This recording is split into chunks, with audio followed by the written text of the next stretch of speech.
right. So it was motioned by trustee Babcock to approve and seconded by trustee Paoli to approve the leaves of absence as presented pending master schedule adjustments and for the leaves, and by a vote of 5-0. No other action was taken. Thank you. And approval of the agenda. Does anyone have anything they need to pull or change? I think just on item 10.4 that we want to consider board bylaw 9220 separately from the rest of the package, as there was a change from the packet on that item. Okay, 9220. Okay. What is that? Okay. Gotcha. So we're going to basically pull that one. So you want to pull it? Not pull it, but just have a separate vote Have on a it. separate, okay. Because gotcha. we have to, it'll be a different motion for that one. Okay, great. Thank you. So may I have a motion I move to approve the agenda. and a second? I'll second. And all in favor? Yes. Yes. Yes. Okay. 5 yes. It's carried, and we'll move on. Do we have any public comment on non-agenda items? Yes, we do. We have Eva Von Bar and the Symphony of the Redwoods would like to make some public comment and present something to the board briefly. Hi, thank you for having me. My name is Eva Von Bar, and I'm the president of the Symphony of the Redwoods. And I'm also a musician in the orchestra. I'm here with my fellow musicians, Zoe and Emily. And I'm going to talk for 2 minutes. They're going to play for 48 seconds. So there you go. Okay, and it's part of our mission to bring classical music to the children of the Mendocino Coast. And we have a music in the schools coordinator. That's not me. That's Sadie Kulkarni. And some of you have been communicating with her. She's very great. So we are going to have organized, and we're going to bring ourselves and professional musicians to present Peter and the Wolf, and it'll be for all K through 5 children here on the Mendocino Coast on March 3rd. The narrator is none other than our superintendent here, Mr. Aldridge. We're so grateful and so much looking forward to it. Very excited, yes. Yeah, it's going to be fun. We're going to do 2 concerts in Cotton Auditorium, and then we're going to move on to Mendocino and present 1 concert for them there as well. These concerts, they are being organized as a gift to the schools. You have to pay nothing for them. They're funded by the GASP grant, which is a program of the Mendocino County of Education, and we also have a couple of very generous private donors that are helping us out so we can provide this. So have you all heard Peter and the Wolf? Yeah? So you know the different characters. You know it's like a symphonic tale by Sergei Prokofiev. It was written in 1936. And the narrator tells a story. And I hope you can be there if you can get the time off to be there in Cotton on the 3rd. So Emily is going to play one of the characters, and I'd like you to figure out which one it is. Yeah.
Which one of the characters in the story was that? Anybody knows? No? It was Peter. Of course it was Peter. I'll see you all there on the 3rd. Thank you so much for having us. Thank you. Thank you so much. That was great.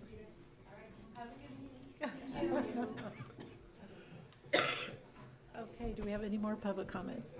No, there's no other, well, let's see, wait a minute. Actually, we do have public comment on non-agenda items. Also, we have two students here from Fort Bragg Unified School District for Anchor Academy that would like to address the board. Oh, that was for patriotic exercise. Oh, Yep. okay. Sorry, you have to wait. They were concerned about the time. Oh, and you're next. We thought about moving them. So if there's no other, we're on to patriotic exercise. And it was my turn this month, but Kathy thought it was her turn, and it was her idea, so I want to give her credit. And I think we both felt like there was nothing more patriotic than educating our kids, so we'd love to hear about your program. Now it's your turn. So now you can talk.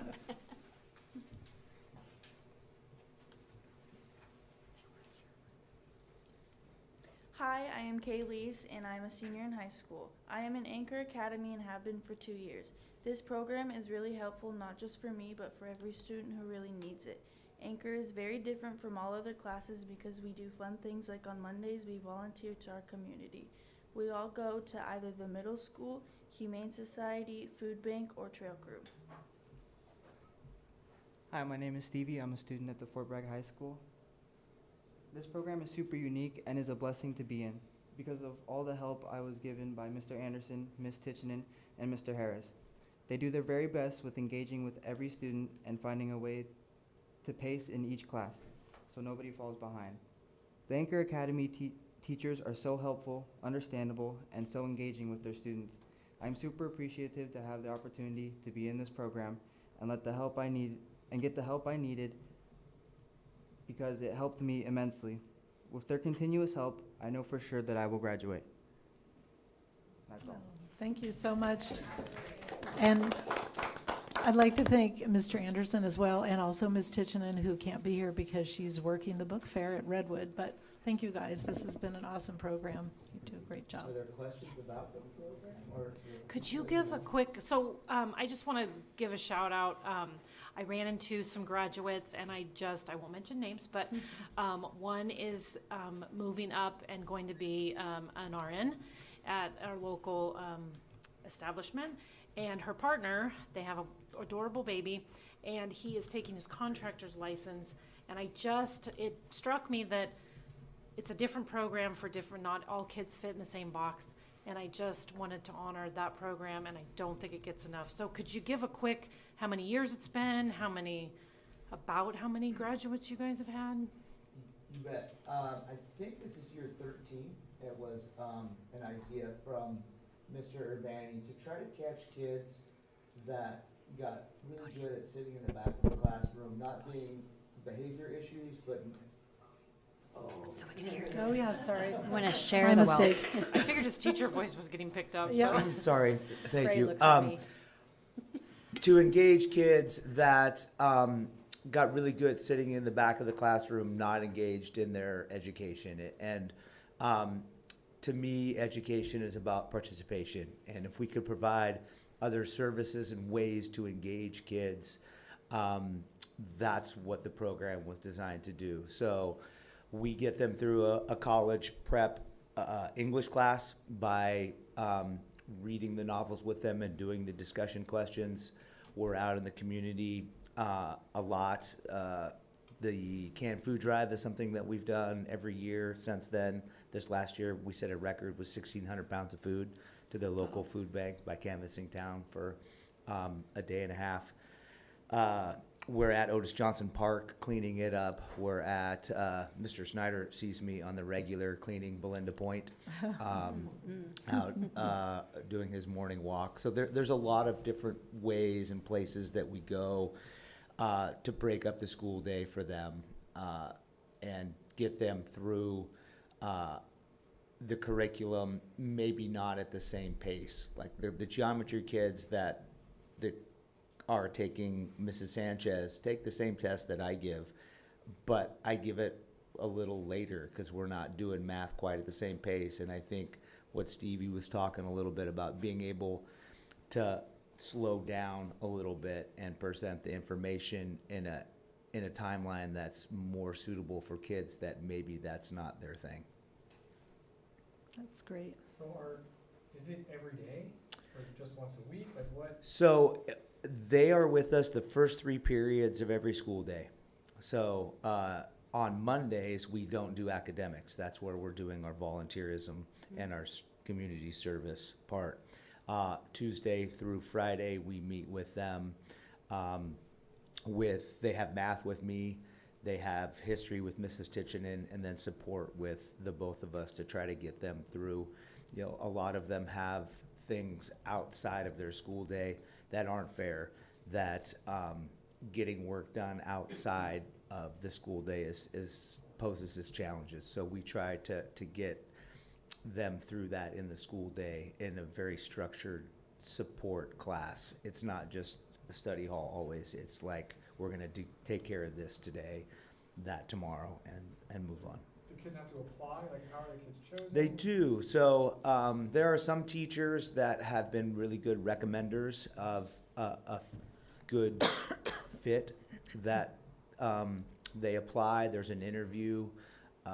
We have to make sure that they're trustworthy and that there's some freedom with that. You know, they're at these sites volunteering with the community, and there's 2 of us, so we can't be there all the time. So if a kid can't be where they need to be, then we've had to let some go over the years because of that not being able to toe the line. And there's enough room for all the kids that want to be in it? There has been. This year's freshman class, I think there might be a couple left behind. But one of the beauties of this is that our class size has been capped around 15. So sometimes it's 18, sometimes it's 12. It just depends on the ebb and flow of any given year. But when part of the selling of this is, hey, when you have a math question and you put up your hand, I can get to you twice as fast as somebody else because I've got half the kids. So that part of it has been kept it intimate and family-like, in that there's a pretty strong sense of friendship and community that gets built within the program due to the intimacy. Last question, sorry. No, that's okay. It's just, I see them in action, and I'm always very impressed with just how they behave and how they work hard out there. Yeah. So if a class is chosen for the whole school year, does it change throughout the year? Is it per semester? Some come and go, but generally, once they're in, they're in. And they apply as freshmen. So when we first started it with the freshmen, they were resentful that they didn't get a legit go at high school. We got to a couple early, and they went college prep track, and that part was kind of cool. But most of them were like, they're at Shelter Cove, and I didn't get a chance. Like, I should get a fresh start. So we went back to starting it just as sophomores. So we catch kids. The system is kind of set up funky sometimes, in that if you fail 7th grade, you go to 8th grade. Where in high school, if you fail a class, you got to do it over again. And sometimes freshmen that have been disengaged in school don't get that as many times as you tell them. So we'll pick up some of those F kids and try to get them back on track. Yeah. Anyone else? And this is the crew also that manages the pantry. I was gonna say, you I guys think have that as well. Yeah. Well, we're really lucky to have you and Katrina, who, they created this program from scratch. This was a labor of love. Yeah. So we're super fortunate. Thank you. And thank you, guys. And I know you have somewhere to go. Thank you for your time. Thanks again. Yes, Thank you. Yes, Thank you for coming. thank you. Thank you. Okay, we'll move on to acknowledgements. Okay, so per the California Department of Education recommendation, we have the following recognized things for February. February is National African American History Month, American Heart Month, and National Children's Dental Health Month. This week is National School Counseling Week, so we're very thankful for our counselors and all that they do. Rosa Parks Day was over the weekend, this past weekend. National Parent Teacher Association Founders Day is coming up on the 17th, and President's Day is on the 20th. And of course, we are closed for February break during that time. Yes. We also wish to acknowledge the $4,000 was received from the Community Foundation to support the Pay It Forward Pantry, just discussing. Yeah. And $5,000 received from Mendocino County District Attorney's Office to support the high school boys and girls basketball programs. Great. Okay, thank you. Communication. Did anybody get anything? Same email that we get. So I think we all got And a survey. a survey from, Kenneth Schwinn. He's a doctoral candidate at the University of Cumberland. So he wanted us to fill that out. I don't know if everybody did. I never know whether I'm supposed to do that as a single person, so I've been deleting them, so apologies. If it comes again, you could do it, Okay. it's anonymous, and he's doing his doctoral thesis on communication between superintendents and school boards, so that's that. And then our emails from Mr. Zwirling. Those were the only ones I got as well. And I'll I just did clarify that I had gotten, from a Ukiah board member was recommending, and they had gotten recommendation from their superintendent that this was legitimate survey and Oh, okay. and a trusted person that they wanted to have board members spend the time. So I did get that, and I forwarded it to Mary.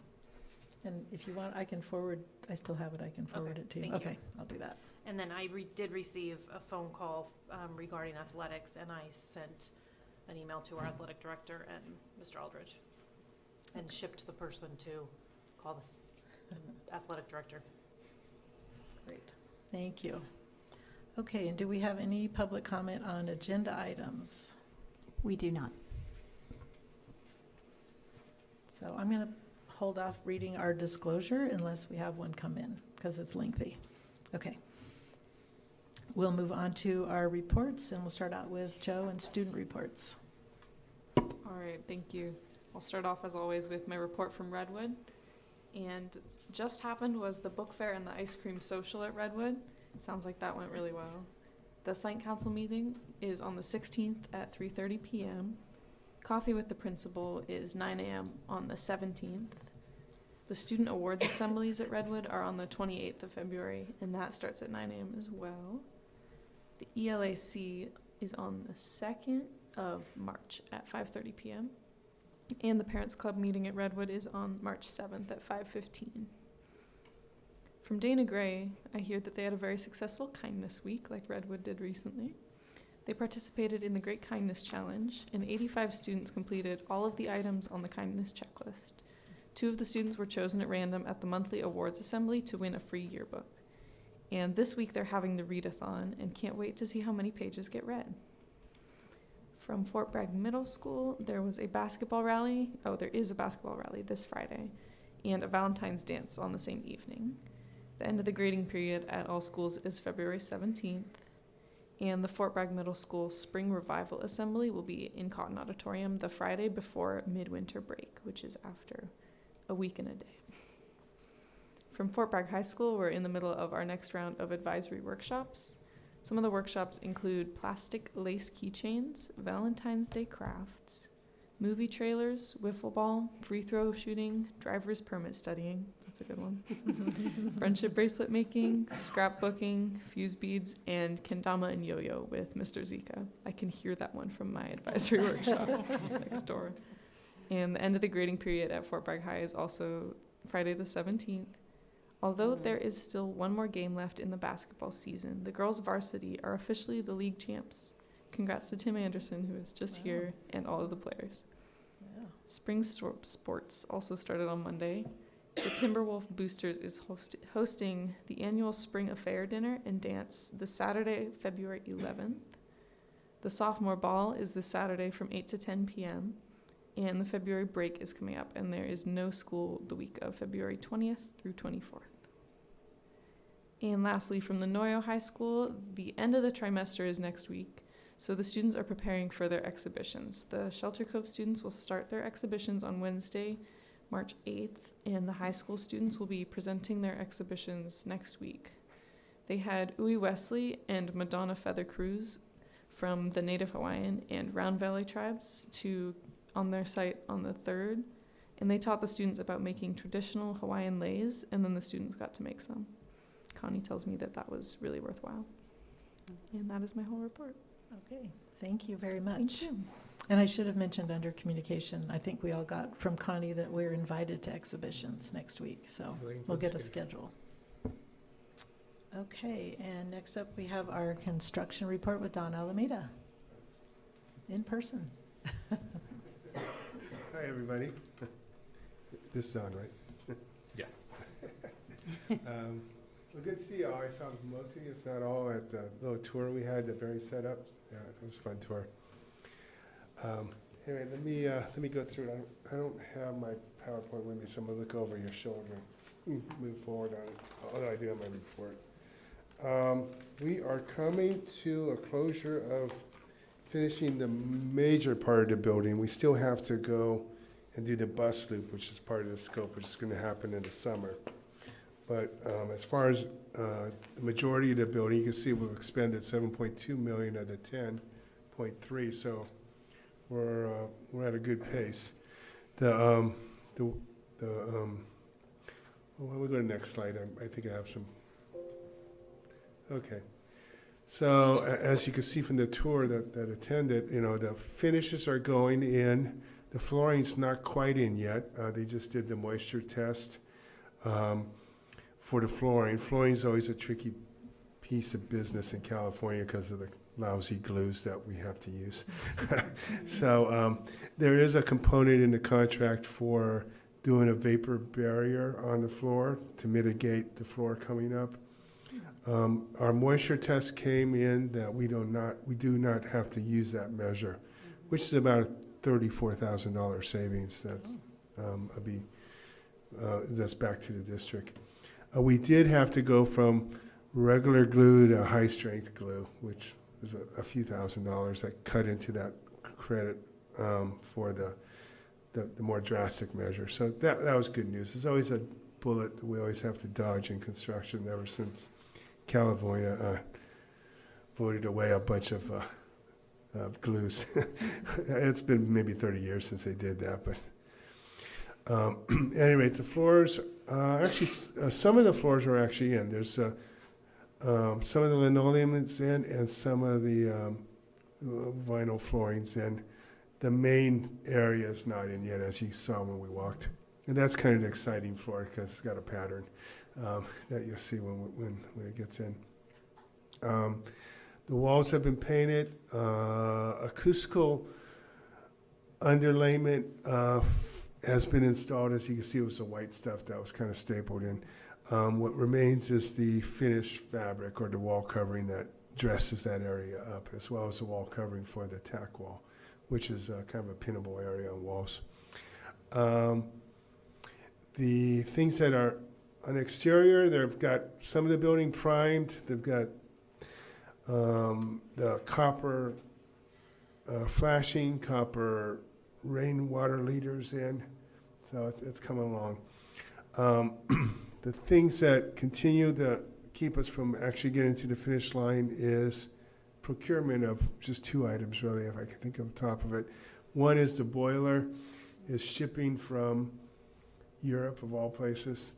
And we haven't had, it's imminent, but we don't have a ship date yet. But that's the one that's really, well, that's a delay. It's not the big driver that's holding us up. The big driver is the switch gear that converts that area from a single-phase electricity to three-phase electricity.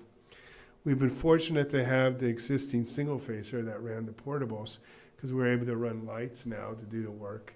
We're able to run temporary heat so we could put the floors in and the ceilings in without waiting for the boilers. So that piece of it was fortunate, but we still needed those two items to show up before we could say we're done with that building. But the desire is to move in over the summer and segue over into doing the bus loop and tearing out the other buildings as the last piece of this contract. Okay, why don't we go next slide? Okay, that's just a summary of the schedule, and I basically said, they're a little bit behind on finishes, but they're coming along. The original completion was the end of this month, and it's pushing out a little bit because of those two procurement items. Nothing concerning, though. unless we get a really horrendous date from the boiler, but that hasn't happened yet. Okay, I'm ready for the next slide. You saw this in real life earlier, but they've got the concrete flatwork outside in. They're starting to prime the building, as I stated. And on the bottom left photo, that ugly box that's blocking the view of the building, that is your existing electrical power that powered the modulars, and it's our saving grace right now until we get the new switch gears. So, okay, I'm ready for the next slide. Some interior shots, kind of a bit of a zippy tile pattern in the bathrooms. It's got teaching walls that we looked at, and then you can see the vaulted areas or the high ceiling area in the main area there. Okay, I'm ready for next. Okay, phase 2, we've had a meeting with some stakeholders at Redwood for phase 2, the admin reconstruction and the classroom construction. As a principal, some teachers, and actually some staff from the Head Start, I think that's called, they were there. So the architect presented their preliminary plans and some discussion happened. And now the architect is back doing some revisions based on those discussions. So the next move is to come back and reconvene, make sure we're off on the right start, and they could keep pushing forward on construction documents so we can get into the DSA at some point here. Haven't really firmed up a schedule yet from the architect, but we're progressing forward with it. That might be the last slide, or there might be one more. No, that's it. That's it. So with that, I'm wide open for questions. Questions? Okay, got everything I needed from the walkthrough. Yeah, Mhm. we just had a walkthrough before. Yeah, this. That was I enjoyed great. that. Yeah. That was good. Yeah. So what were the revisions for the second phase? In that, just changing room sizes or more structural? No, it was, well, I know before that meeting, they wanted an additional classroom. So it was a little bit tight to fit on the west side of the new building.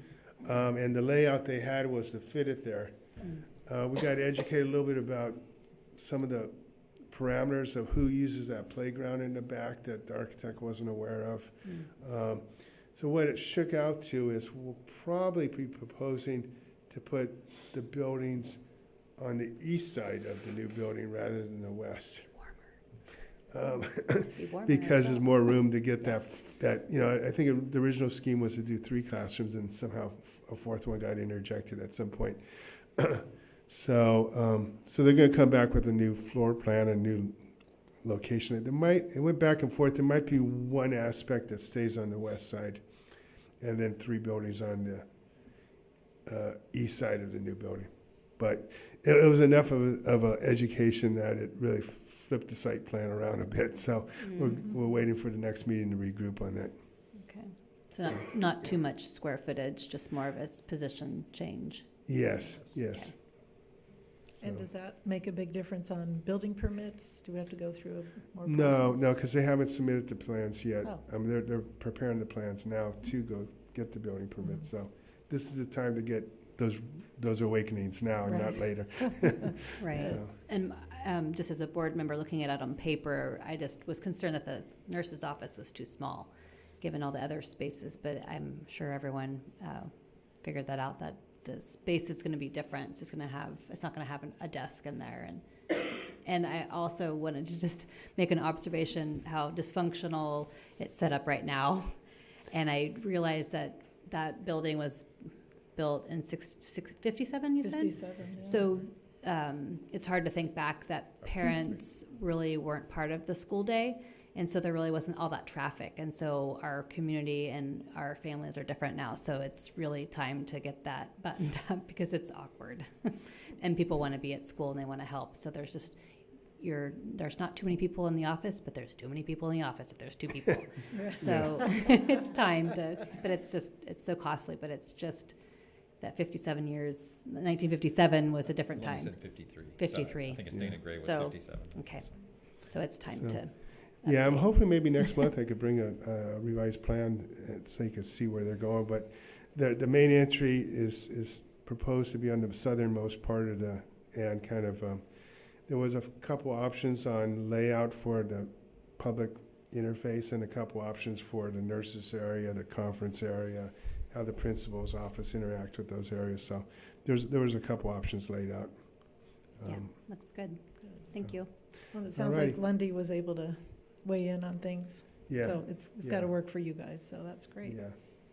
Thank you, Don. Great. Well, thank you very much. Thank you for the Okay. tour. All righty. It was fun. I'll see you next time. Thank you. Thank Okay. you. Bye-bye. Bye-bye. Okay, next we have the superintendent's report, and we're starting with the assessment benchmarks. And who's up first? I think it starts with Redwood. We'll start with Reb. Sometimes we mix it up, but I yeah. know.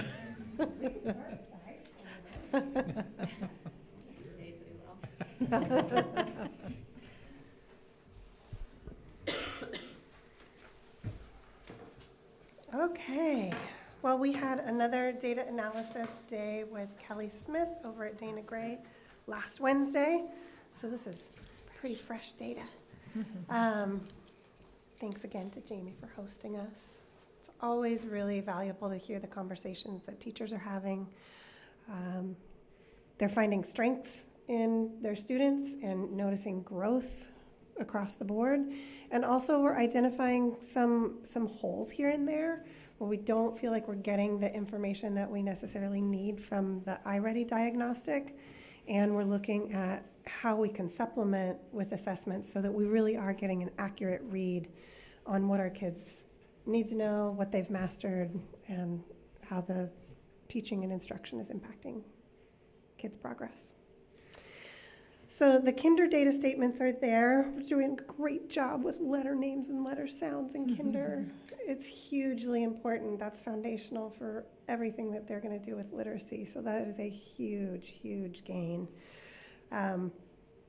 It's tricky to read words like pen and pan, where they really look the same, but you have to know that vowel sound and you have to be able to visually discriminate. So room for growth, and they've got some. I'd like to skip Renee to the action plan, which is page 5. If you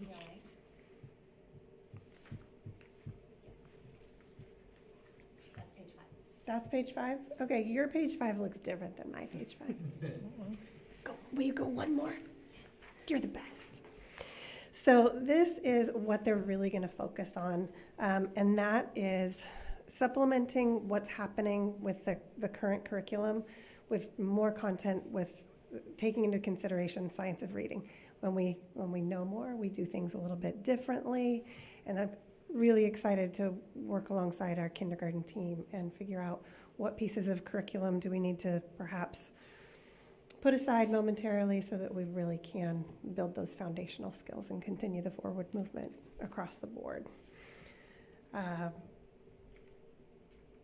Again, noting that there may be some holes in what we're assessing through the iReady diagnostic, but also the way that we're delivering content. So I'm looking forward to working with them on that. For math,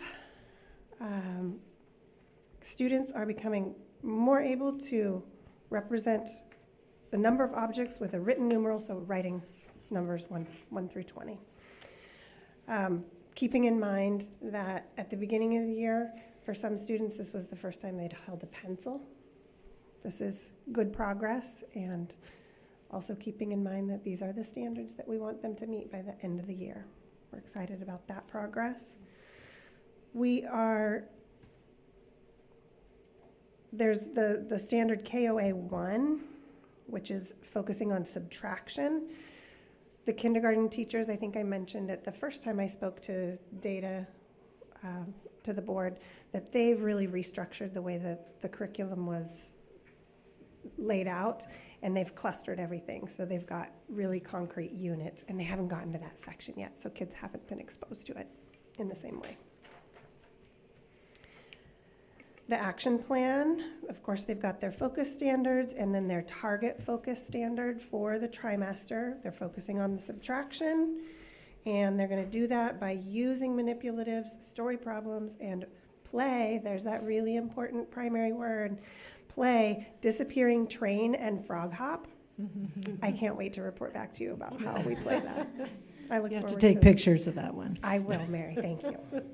And then continuing with their revised pacing guide, because they are going to get to the content areas that haven't been covered just yet. For first grade, they're seeing a lot of growth in decoding regularly spelled one-syllable words and seeing less growth in answering key details about a text. So that's what they're going to focus on in the coming trimester, really helping kids identify, hey, we read this story, what's the big idea? Being able to identify what the who, the what, the where. And I got to see examples of that in one of the classrooms that I was in today. I'm going to go on to their action plan. And again, their focus standard and their target focus standard for the trimester are listed. And the actions that they're going to continue are with the curriculum instruction, reviewing the high-frequency words, working on phonics, the Hegarty skills, which is building phonemic awareness. You have to be able to understand the sounds and put them together orally before you can do it in print or in writing. And journal writings, center games and activities, and then continuing with their assessments to make sure that kids are making the progress that they want to see. For first grade mathematics, adding and subtracting within 20 is an area of strong growth with that group, 18% increase from the last time that we assessed. Also the vast majority, 93%, are able to count to 120. There is one of our first grade classrooms, the excitement they have counting to 120 rings through the halls. They cannot be contained. You know when room 42 is counting to 120, and it is a beautiful thing to hear. Their organizing, representing data is still an area for growth. It's a hard thing for first graders to conceptualize.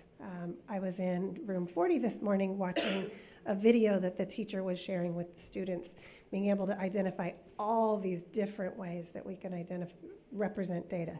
The pie graph, the bar, the bar graph where it goes like this. And the kids were saying to each other, this is really hard. But identifying within the video and talking with partners, which one's easier for you to look at? Which one speaks to you?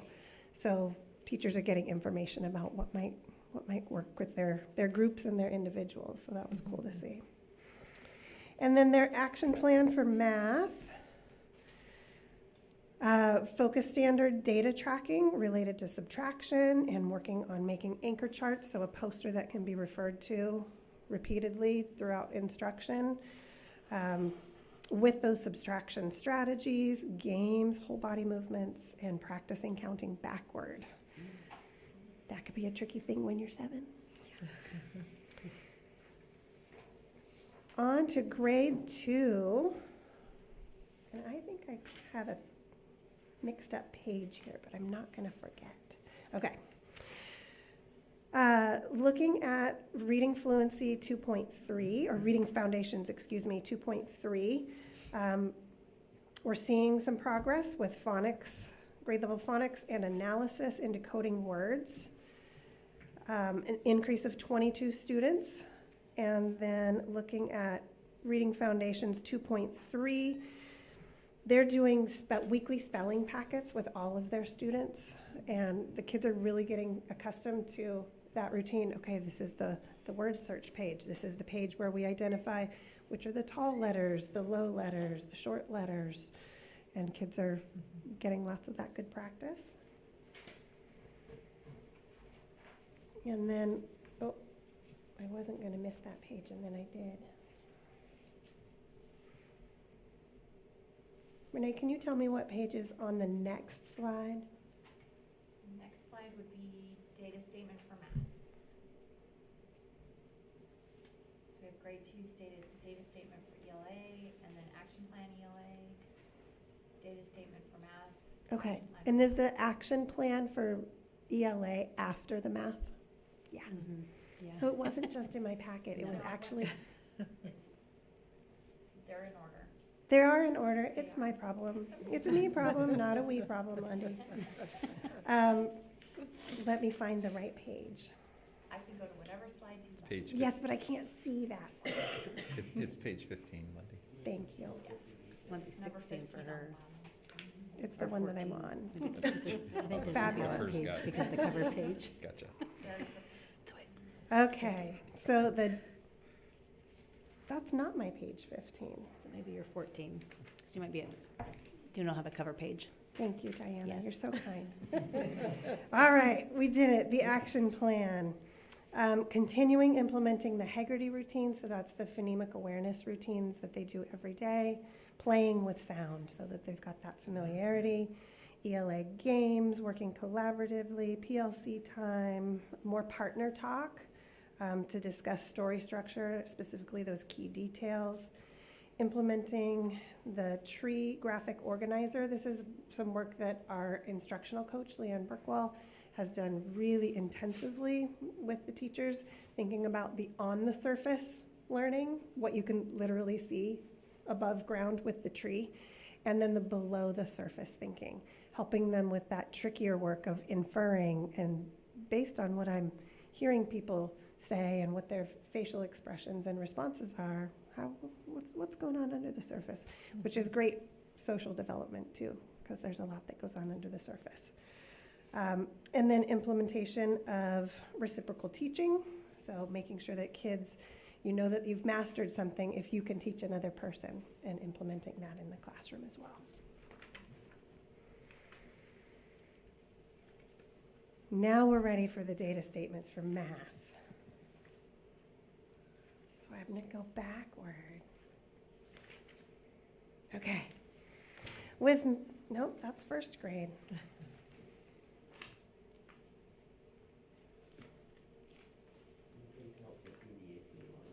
That'd be great. That might be faster than, I can just kind of stand over here. I'm sorry, you guys. No worries. Thank you. I can sort of see it. Thank you very much. Get bigger. So looking at operations in 2.0A, fluently adding and subtracting within 20. Again, we're seeing growth, some slow growth there, but good progress over time. And then looking at a little less growth in the next area, 2.0A. No, both of those are on 2.0A. So adding within 20. Can you go to the next one, Renee? Their action plan. Yeah.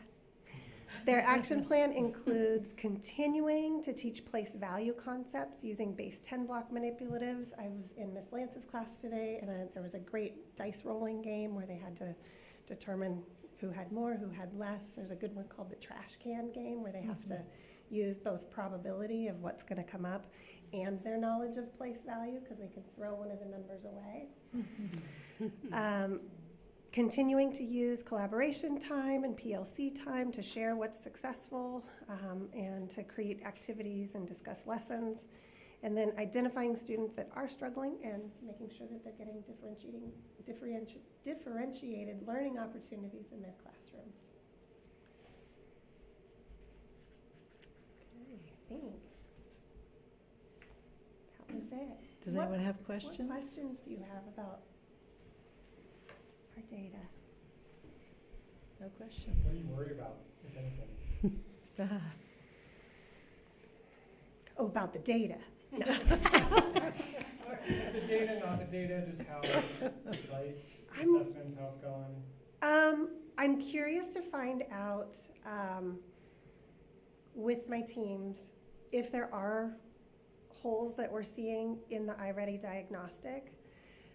For example, first grade identified that there aren't any data analysis questions or data analysis lessons within iReady. They ask questions in the diagnostic, but there isn't an opportunity for students to practice those skills on the computer. They're doing a lot in their classroom.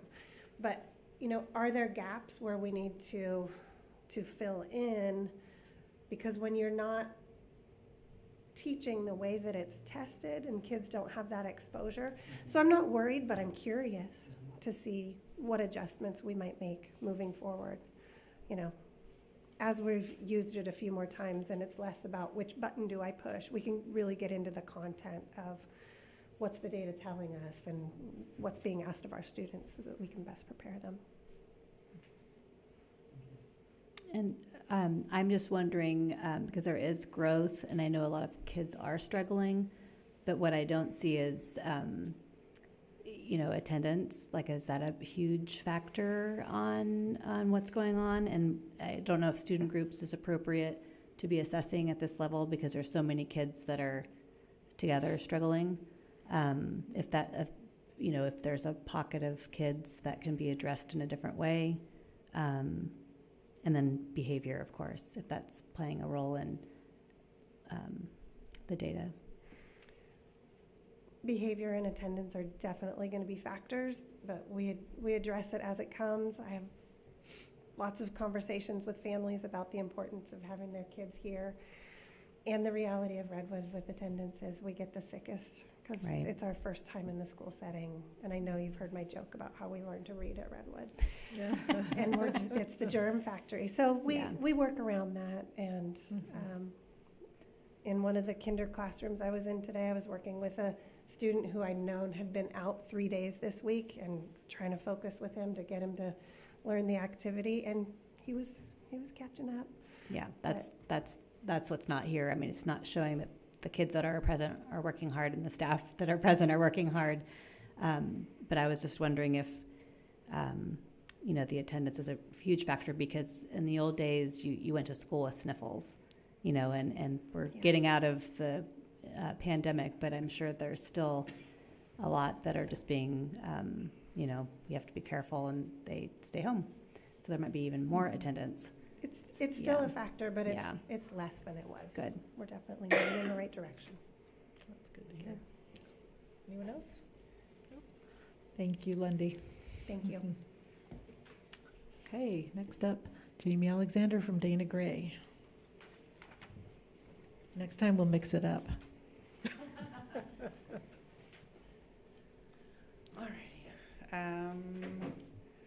I agree with Lindy. We had really rich discussions. We have them in the cafeteria. They all have a big TV. They're projecting their data. They're having great discussions, and it's really fun to listen to them talk about kids and how they're doing.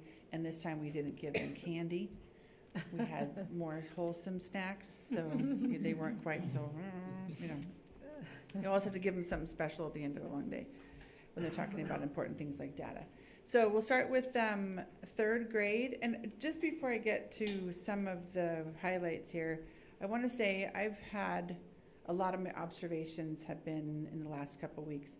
And man, across the board, all of the teachers are doing such a good job about talking to the kids about self-assessment. They all have the little rubrics up on the board of 1 through 5, what it means if I'm rating myself as a 1 through 4, sorry. What if it means if I'm a 1, I really have no idea what's going on right now and I need more practice, compared to a 4, which is I know it, I can teach it, I'll go next door and sing my praises about it. And they really do a good job about introducing that in the beginning, referring to it like, and modeling their own thinking. And then at the end, having the kids fill out these cute little exit tickets about how they're feeling about their own learning. And it's interesting listening to the kids. You know, I sat today in a third grade class, they were talking about fractions, and the little girl, I would say she's about a 2, but when she came to her self-assessment, she put a 4 on there, and the teacher was like, so let's talk about what a 4 means. And so they can really understand. They don't have to be a 4. We're learning. This is the first day we've talked about this. You can be a 2 or a 3. So, but across the board, they're all getting really good about reminding the kids that it's not just about the assessments that we give them, but it's also about them becoming aware of their own learning and thinking, I need more help, or I've got it. So it's really great. So we'll start with third grade, ELA. And you can see that the third graders have made a lot of growth in showing their understanding about key central messages and key details. They've been having a lot of fun in there they're doing a lot more than just reading the story together. They're using a lot of strategies with kids participating in getting up and pointing at things, helping each other annotate, and really, helping each other be aware of what's important in the story, the things that are important to know, and the things that you can just kind of enhance the story. They're having a really good time. I was in Miss Koch's class, and she used a Kelly Smith strategy because what they noticed was, as the third grade, they talk a lot about summaries, but and so they practice writing them. But when they're assessed, it doesn't ask them to write a summary. It shows them the story broken up into parts, and they have to order them. So Miss Koch had a really great activity. She did the same thing. They had strips, and they met as a team, and they had to organize the story, and then she threw in a couple details that weren't important, and then one thing that didn't even happen in there. And it was funny listening to the kids going, wait, did he eat a cheeseburger? I don't remember even talking about a cheeseburger. So it was really fun watching them order them, and then checking in with their teacher and really challenging each other on if they could identify things happening in the story. So they're doing a lot of hands-on things, the way that Lindy was saying they are also at Redwood. They're using a lot of the Kelly Smith strategies, the over the surface and under the surface talking, and doing a lot of what they notice and what they wonder. So it's really fun listening to Kelly's words kind of be in the everyday with the teachers. And the kids are saying, I noticed this. Did you notice? Like the hamburger question. Did you notice he ate a hamburger? I don't think he ate a hamburger. So it's really fun listening to those things kind of come up. Their action plan is just to continue on with those steps because they have seen quite a bit of growth. The data statements for math, so Kelly started off this great training with all of us and said, remember that if you see that only 15 out of 100 kids made it, but before it was 7, praise the growth and don't get concentrated on only 15. And so it was really good to have them, meet these like, man, I thought they were going to do better on that. But how great it was, like the data statement for math, that it grew from 11. We're seeing small incremental change. So that was really great. They're still having a lot of manipulatives. We have the math ninjas, and it's so fun that every once in a while I'll get an email from a third grade teacher saying, would you announce that so-and-so is now the newest math ninja? And they get their little black belt, and that's pretty impressive. I've had 5th graders who say, what is a math ninja again? I said, well, that means you can answer all of your timetables in less than 7 minutes. It's a situation. So, even the 5th graders are impressed. So they're working on the Math Ninja program. They're doing a lot of making flashcards that they send home so they can keep practicing. And then we're still working on the multiplication hopscotch. The Parents Club are going to be helping me pull that off in the spring so that they can also practice skip counting while they're playing outside. So it's pretty wonderful. So their action plan to have all this keep seeing increased growth is just to keep on with the math games, the small group instruction. They do an amazing job of letting those kids rotate through 3 or 4 different stations in their classrooms, so that they can have that 10-minute lesson with the small groups with differing abilities. So the skip counting hopscotch is still on there. Thank you, Ms. Gibson, for that reminder. And they're just having fun. They're just playing. And I have to say, I agree with Lundy that play is such an important part of learning. On to 4th grade for ELA. 4th grade saw 12 more students make some growth in key details in their reading. And they've started to do a lot of art in ELA, kind of blended together, and with a lot of support from Flockworks, who on our campus is such a key, important part of what they're doing. They're doing comic books and comic strips to kind of, again, determine where things happen in the story.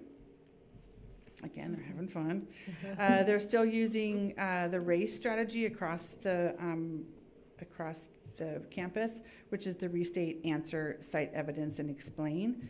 So they're making sure that, it's interesting, the different worksheets that they lead the kids through in 3rd, 4th, and 5th grade just get a little bit more detailed as they go along. So their citing evidence and explaining gets a little bit more robust in the 5th grade. So they're just using the same things that are so far working pretty well. Like Lindy was saying, there are little tiny holes, but they're seeing a little bit of growth at a time, and they're celebrating that. So that's pretty wonderful. For math in 4th grade, again, we had a little bit of growth. It went from 7 to 21 students who are, fractions are a situation. I don't know if you all remember. And right now, excuse me, I've had the opportunity, like I said, to do observations in every grade level, and right now everyone at Dana Gray is talking about fractions. So it's, and every single grade level is using manipulatives to do so.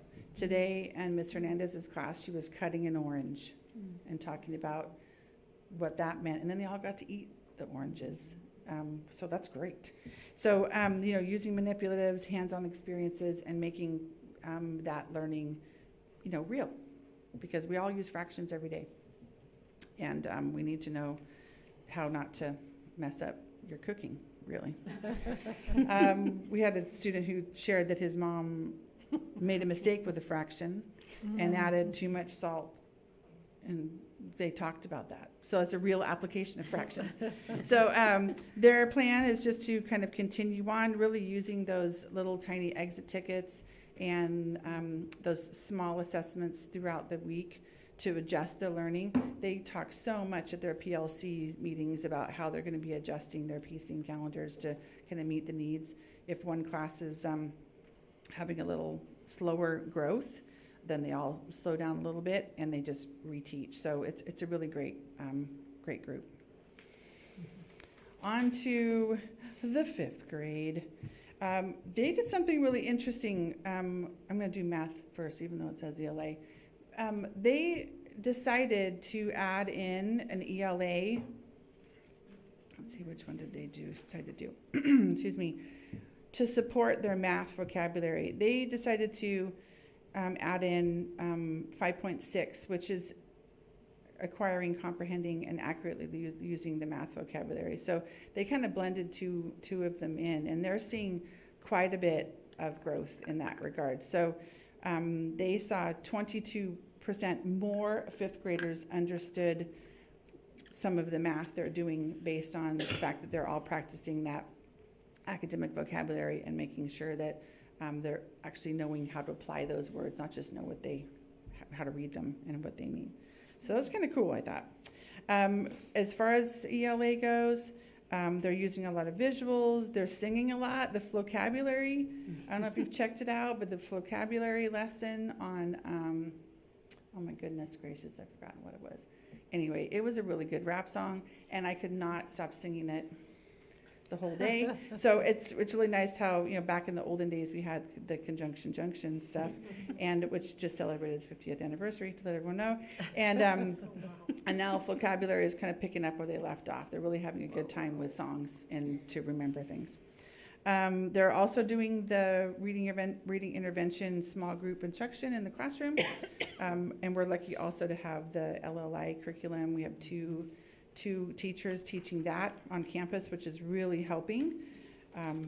But I think that we could agree that we have a lot of kids who need more.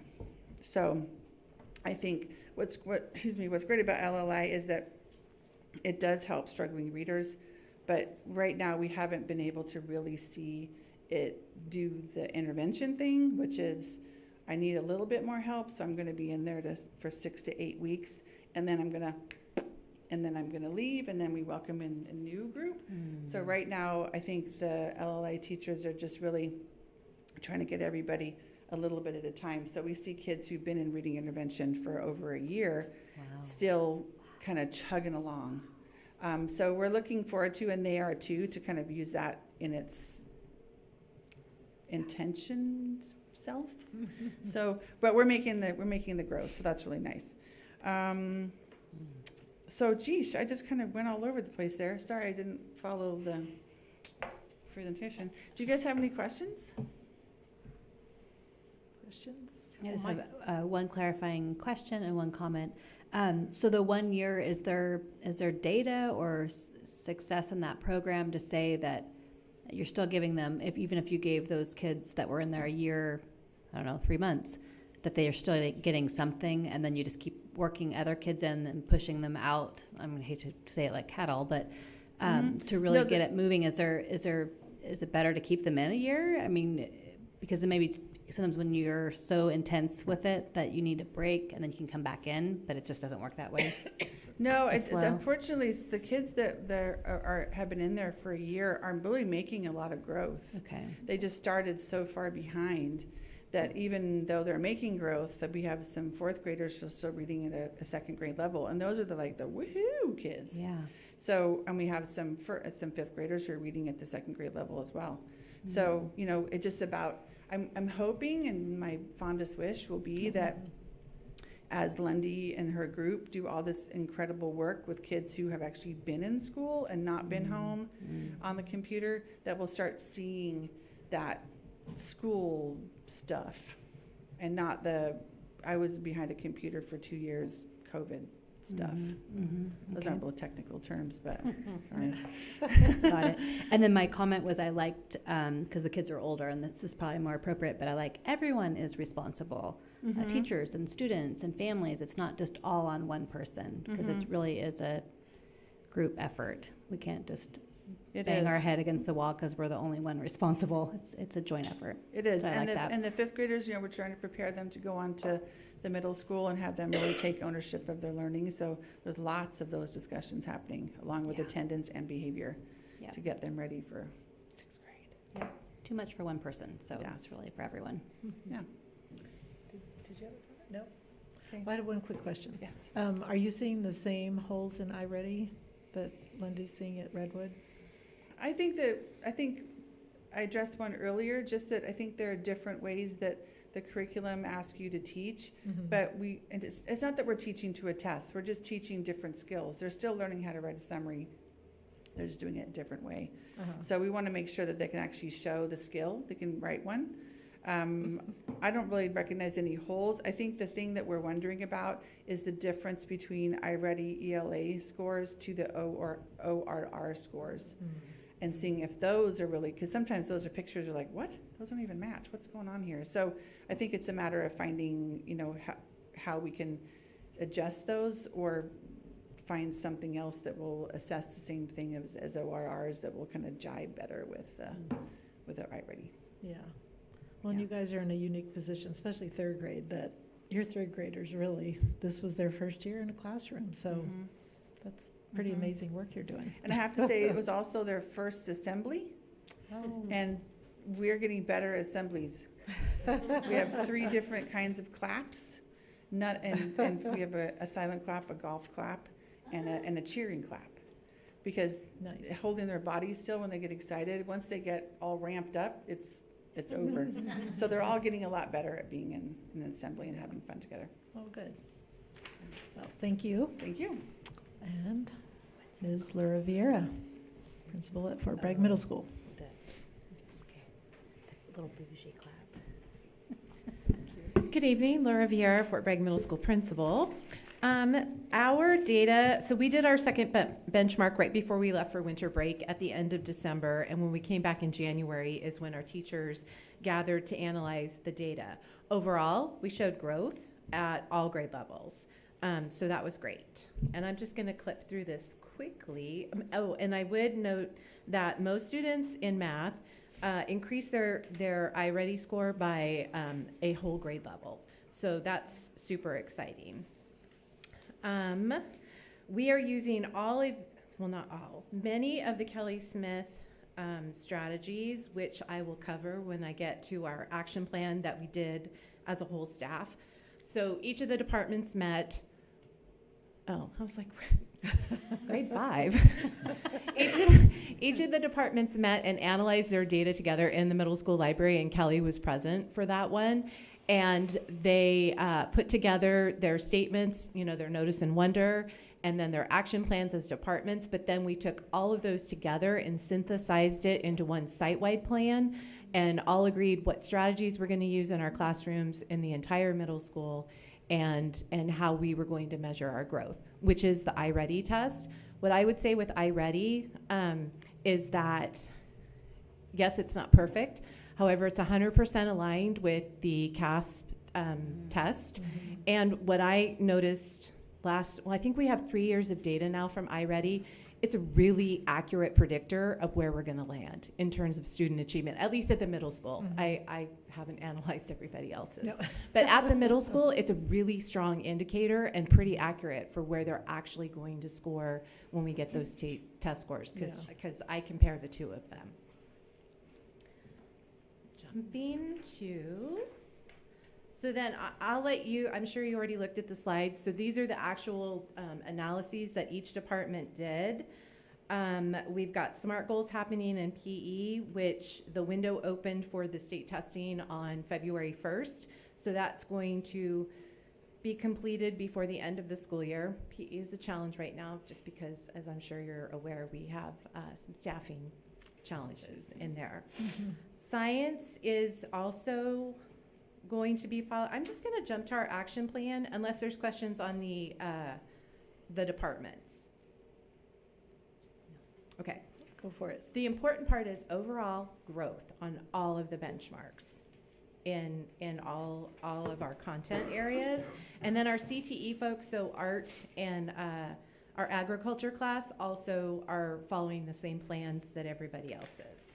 So our site-wide plan overall, we are focusing on comparing and contrasting different forms of text and media, and that's for our language arts school. And then in math, making sense of problems and persevere in solving them.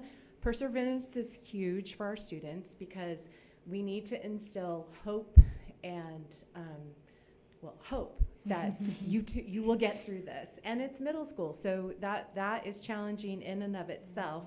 And then as you can see, the strategies at the bottom left, those are all the Kelly Smith strategies that we're doing in all of our schools in the district. So focusing on vocabulary maps, the group roles where everybody within that cooperative learning group is assigned a role that has a definition. They have a defined role and they're held accountable for what that is. Also, list group label, which is a strategy, the evidence elaborator, and then the on the surface, under the surface questions, which I think both Lundy and Jamie refer to with the tree, what you can see and then what's under.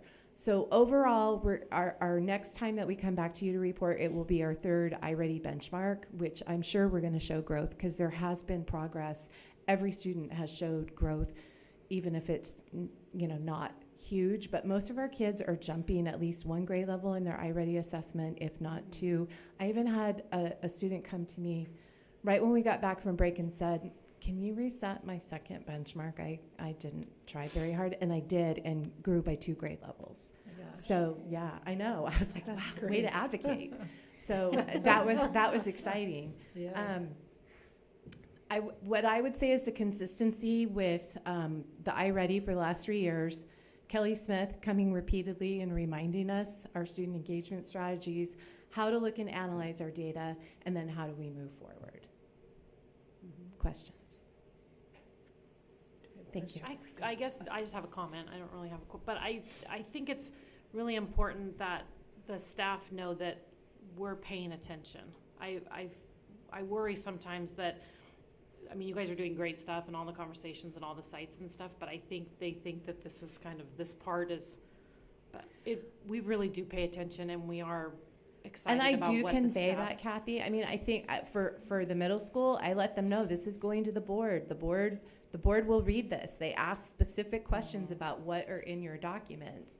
And so I do try to convey that so everybody, I hope you're watching tonight. Yeah, I don't know how many people are watching, but I just want it's great stuff. And I think it really, now that like you said, we've got this year of stuff to look at and we're coming, I don't know, it's great. And I just want them to know that it is important this extra step is amazing Valuable. for our community to see and for us to look Absolutely. back on when And it does show that we're making progress and we're making growth, and knowing that we've got the challenges in the lower grades because kids weren't in classrooms for a big chunk of time, and yet they're still learning. And even though they're maybe not where we want them to be at grade level, every time we do an assessment, they're showing that progress.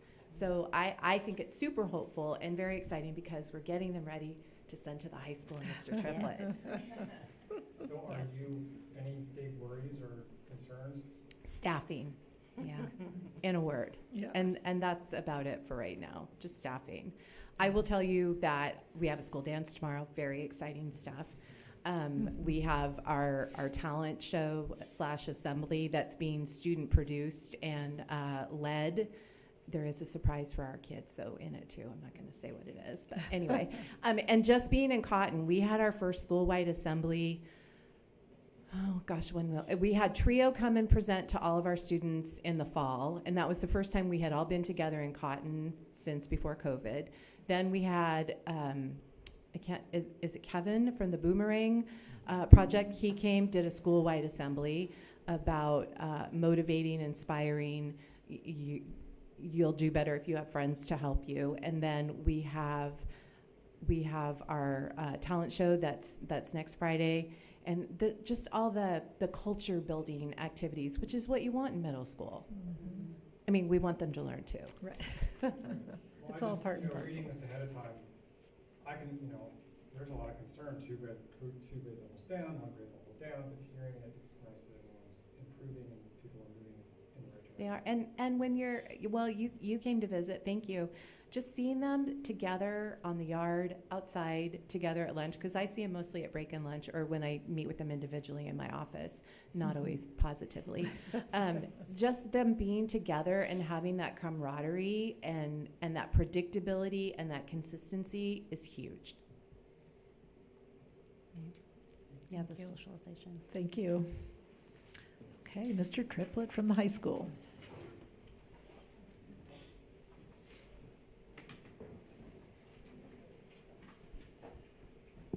So I'll kind of comment on what you said, Kathy, is I think pre-Kelly Smith, I think we had the data was there, but I don't think our groups, were talking about the data like they are doing now. So I think the exercises may have felt more, it's just an exercise of getting the information to the board, but I think now they are, they know you're paying attention, but I think now it's more with the Kelly Smith training that they're seeing the data and they're talking about the data, and it means more to them as well.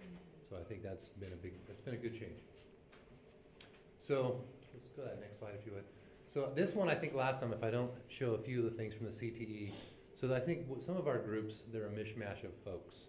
So Kelly Smith, as you can see down at the bottom, she's coming in next month, and she's going to work with our CTE folks to get a common rubric, and it's going to be like job skill related. So listening and speaking, because I think that is one thing I think our students are lacking is that preparing for getting a job. Freshman year they get a little bit of interview questioning, and senior year they get a little bit in their senior project, but prior through that there's not much build up. So I think it's going to help. So if you would click on maybe that culinary, hopefully they have culinary donation. I just want to make sure that some of these slides that folks see them, because they put a lot of work in getting some pictures. So they're doing a lot of stuff. So I just want to make sure we are giving some kudos here. This is just high school Facebook page. Yeah. Okay. You can click off that now, but there's a lot of stuff that they're doing. Like if you click on digital media. If you click on maybe the Wolves Den, they're doing a lot of stuff. And please, if you have a chance, check the webpage, check the Wolves Den. There are some great things. Their students are creating podcasts that they're doing some gaming things. They're just doing a lot of stuff in there. It's been great. They have a 3D printer and they can watch it. It records and it's in the library. So sometimes they'll go after basketball and see that thing. I'm like, oh, there's someone in there, no, it's not, and it's making something, and that you can check on it live and see how, what the progress is, so there's some pretty cool stuff they're doing.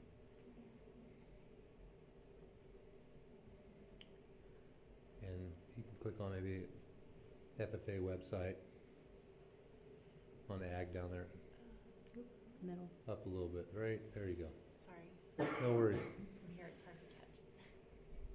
So, you know, if you check on the website, the photo gallery, some great stuff. We just got a couple of our students, just got some more awards, even our graduates. And I think their parents are in our room right now. I think you're right. Oh, So- that's Jacob's cutting board. Yeah. But it's why, it's just great, you know, because some of these, you know, students, the comfort, you can see that, you know, they were nervous about going to it, but then they go to and they have the comfort, and I mean, they're speaking in front of a lot of people, and they're doing a lot of great things at FFA, and they're great skills they're gonna use the rest of their life, so.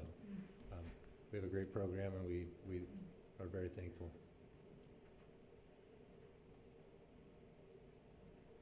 All right, you can X out of that. You can go to the next slide. So, you know, again, I won't go through all the data, but if you maybe click on, I just want to show a few things that, you know, that kind of highlights like what the English. So I think it's on 50. Let's try that one, if we're on the same. Does that look correct? 49. It's always a page off. Is it page off? 49. Right there, that's right there. So these are the questions, you know, like when they're in there, I walk around on Wednesdays when they have their release, their department meetings, and it's great to just hear the discussions that are happening in classrooms, as I'm sure everybody, when they're walking around, sees. But they're noticing, like, what are the deficiencies that they're seeing in the test. So it's not just, here's a test, here's the information, they're seeing what is the deficiencies. They're breaking them down by subgroups, like, you know, how are EL students doing, you know, our special ed students, what are they missing in it? So it's just great to hear that rich discussion, and, you know, it's not just data, it's about how are we gonna improve, and, you know, there's another one that, like the deficiency in grammar, you know, there's a statement, is it programs that are making our students, it's because, you know, nowadays there's so much technology that students really don't have to memorize. You know, if they're writing something, it tells you if the grammar's incorrect, and so maybe is it that students aren't memorizing the grammar like they used to, and they rely too much on technology? So it's great conversations that they're having, because there is a lot of support for students nowadays. Okay, let's go to the, keep going, we'll go to the history. And interesting enough, like when these board, all of our teachers have access to these, so they're seeing what other people are putting in. As you can see, English, they have like 6 slides in there. But they can see what everybody else is doing, so it's not like they're in there in the rooms, it's secretive. They're seeing what other people are doing, and like, okay, ours don't look as good. We're gonna improve our slides, which you'll see further down when you get to science. They have some pretty good slides down there. So next slide for the history, if you would. So again, same thing right here, that they're, you know, here's what they're noticing. They're looking at their data, they're noticing that, you know, their EL and their SPED are the majority of the students that are meeting the standards. And so they're taking a look at different ways, different discussions, that how they can support one another. So it's just, you know, again, taking more of the data and how can they improve on that, not just use it, you know, here's the data. All right, let's skip to the math if we could. Go to the, or you can go to the one before. So interesting, like the math, I think what they're noticing is that they're seeing improvement in math for sure, but they're noticing now that you know, students are the rigor, they're being able to handle it, and I think the stick-to-itiveness, they're seeing that, okay, it's, you know, it's been tough, you know, being out of school for 2 years, and I think students now, I'm watching the difference between when they first came into high school or the beginning of this year till now, they're being able to handle the rigor better than before, because before, you know, it's tough when you're at home, when you're learning through the screen, you can take breaks whenever you want to. And now they're realizing that, okay, they gotta be a little more effort and stay a little more in a lesson before they can have their break. They're, you know, 54 minutes. So it's a work in progress. We can go to the science right here. So these are the graphs that, of course, everybody's seeing. They're like, all right, we got to up our graph because the science department there. But the one thing they're looking at, the science was, as they show in there, they were noticing that the data that the students were not really understanding the graphs.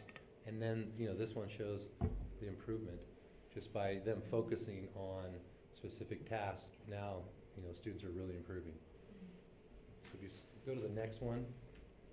And again, here's the target students. They're noticing that, some of their EL students or SPED students, so they are, finding ways to improve and target them so they can increase their scores the next time they take the benchmark. And I think that's about all I have. Do you have any questions? Questions?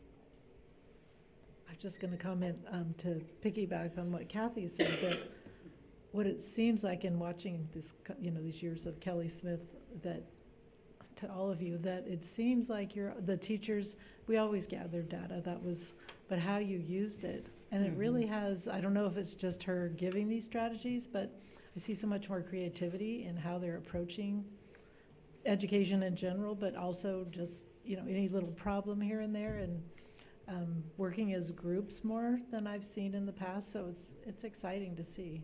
So thank you. When she comes, she meets with the groups in the different departments, and they talk about a lot of stuff, and she gives them time. She goes over with them. She gives them time to work. She gets them time to look at, analyze what they're writing. And so I think it's the discussions, because they've always had the data there, but now they're seeing that, here's the meaning of the data, and now how can we improve upon? And I think those are the discussions that are taking place more than they used to. Yeah, well, it's exciting to see. And I'm a little bit of a strategy nerd, so I love looking them up when I see them. What's that? I've never heard of that, and I look them up. This time there was the evidence elaborator, and I was like, what's that? I don't know that one. I couldn't find it. Anyway. Well, it seems like the structure from Kelly Smith is creating a great focus, so they're not bogged down on, you can have too much data. Right. And so it's fitting in nicely, and it seems like it's more succinct when we get it, because I'm not an educator, so it's put in a format so that we're not, each site was so, we're silos before, and you were trying to manipulate their terminology so now it's all meshed across. So it really is been easier to understand the work that's happening and the adjustments that are happening. The only thing I don't remember which site, because I read half of them a little while ago, but someone was struggling with Illuminate, and I don't know how that folds into this format. I'm sure that was It was high English. school? Yeah, okay. That was English? Okay. And I was just wondering what that looks like. Is that a district issue, or what's the bog down? I think the product is probably outdated, and Okay. so we're looking at, are there some other opportunities to, Instead of fighting with that. can we look at other things that give us the same data in a more efficient manner for our Well, teachers? So. Okay. So that, yeah. So don't get bogged down on Illuminate. It's not you, it's the Illuminate. Right. And you could, believe me. Yeah, it's okay. Okay, thank you. And one more thing I'd like to add with the Kelly Smith work, I really appreciate all the work that our teachers, our administrators have put into this. A new sort of chapter that we've started is we're doing instructional rounds where the teachers are actually visiting other sites. So they're moving and actually going into other teachers' classrooms, so not just on their site. So that's bringing more cohesiveness. I think to see those same strategies, this is what it looks like at Redwood. This is kind of how that develops when it gets to Dana Gray. And those types of conversations are happening. Yeah. So that's another huge step forward, I think, in the progress here. So I'm very happy with what we've seen. That's great. Well, and I know that I would, and I imagine everyone at one time or another would like to be invited along on one of those again to see more of her in action. Certainly. So Yeah. that would be great. And before we go forward, I think it's okay to invite our school staff if they want to Go home. And Joe, do you want to stay? In the 12-hour day. Yeah, I think I'll go It's been a home. long Thank day. you. Yeah, I figured. Okay, thank you It's a so big one. much. Thank you. I did want to mention while I'm here, though, I talked to a student who's interested in being the board rep once I graduate, and I might have that all worked out. Oh, that's awesome. wonderful. Great. Thank you. And I won't say their name in case they. Yeah. Well, that's great. Thank you. Joe, so the high school kids that don't go to Fort Bragg, go to Moyo, is there any benchmark assessments that we look at for that? So because of big picture learning, it's a little different. They only use the iReady assessments with the small group in the CDS classroom, not necessarily at NOYO. And because of the small group, I don't feel comfortable putting that up in a public setting because we wouldn't want to call anybody out with that. Okay. So let me talk to Connie and see what kind of data we can report to you that, I think the exhibitions are a good example, but maybe there's some other pieces, and Gary, maybe you have some ideas of things that,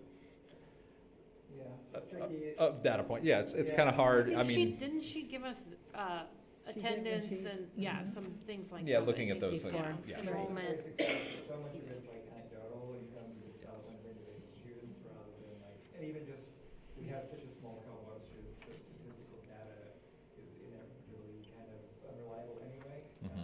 One bad month can completely throw your attendance off. No, but it feels Yeah. kind of weird not having them part Yeah, of I guess this. that's more, it'd be nice to hear kind of what's happening. Sure. Yeah. Even if it's not data driven, it's still hearing how it's going. Right. Progress, so Yeah, I agree. it'd be better. Okay, thank you. And do we have any public comment? We do not. We do not. Okay. So we'll move on to 8.3.2, update regarding governor's January budget proposal. Okay, so I sent you all the little condensed pocket budget version. At this point, it's not terribly meaningful to get much more detail than that because it's more than likely than not going to change. These are the amounts that we'll be using for second interim next month that you'll be getting. Basically, they're trying to pull off an 8.13 COLA next year, dropping down to about 3.5 the following year and 3.3 the year after that. This year, they're using a lot of one-time money to kind of backfill the deficits that they're looking at. And actually, the LAO yesterday put out some information that they think they're really going to struggle to maintain the 8.13. So we'll be using that number for second interim, but we'll have to wait and see if that holds.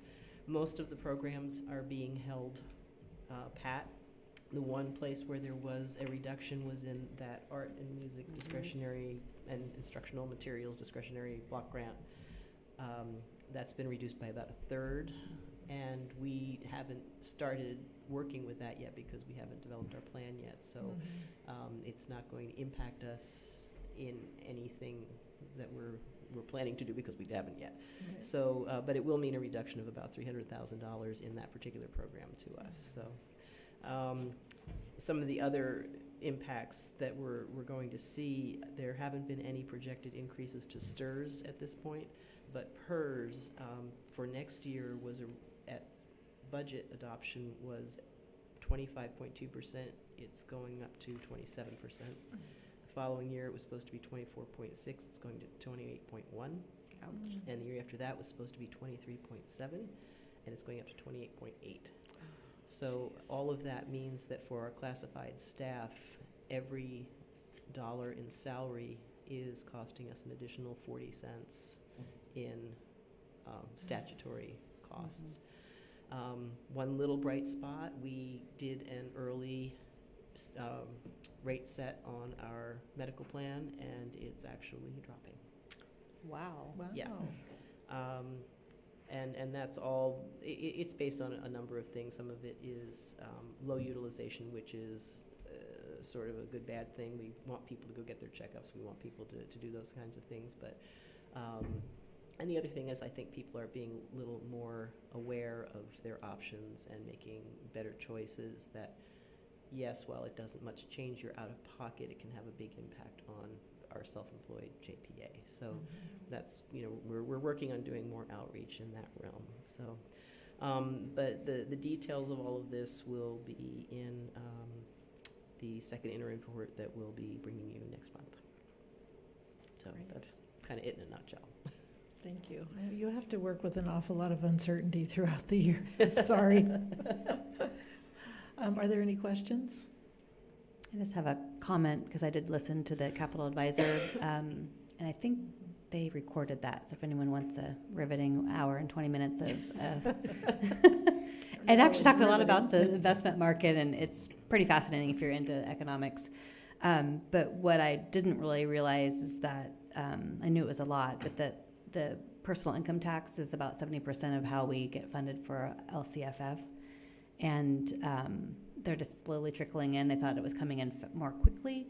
And then with the delay, potentially people that have flood or other, I don't know what other conditions, but they don't have to file their tax returns till May.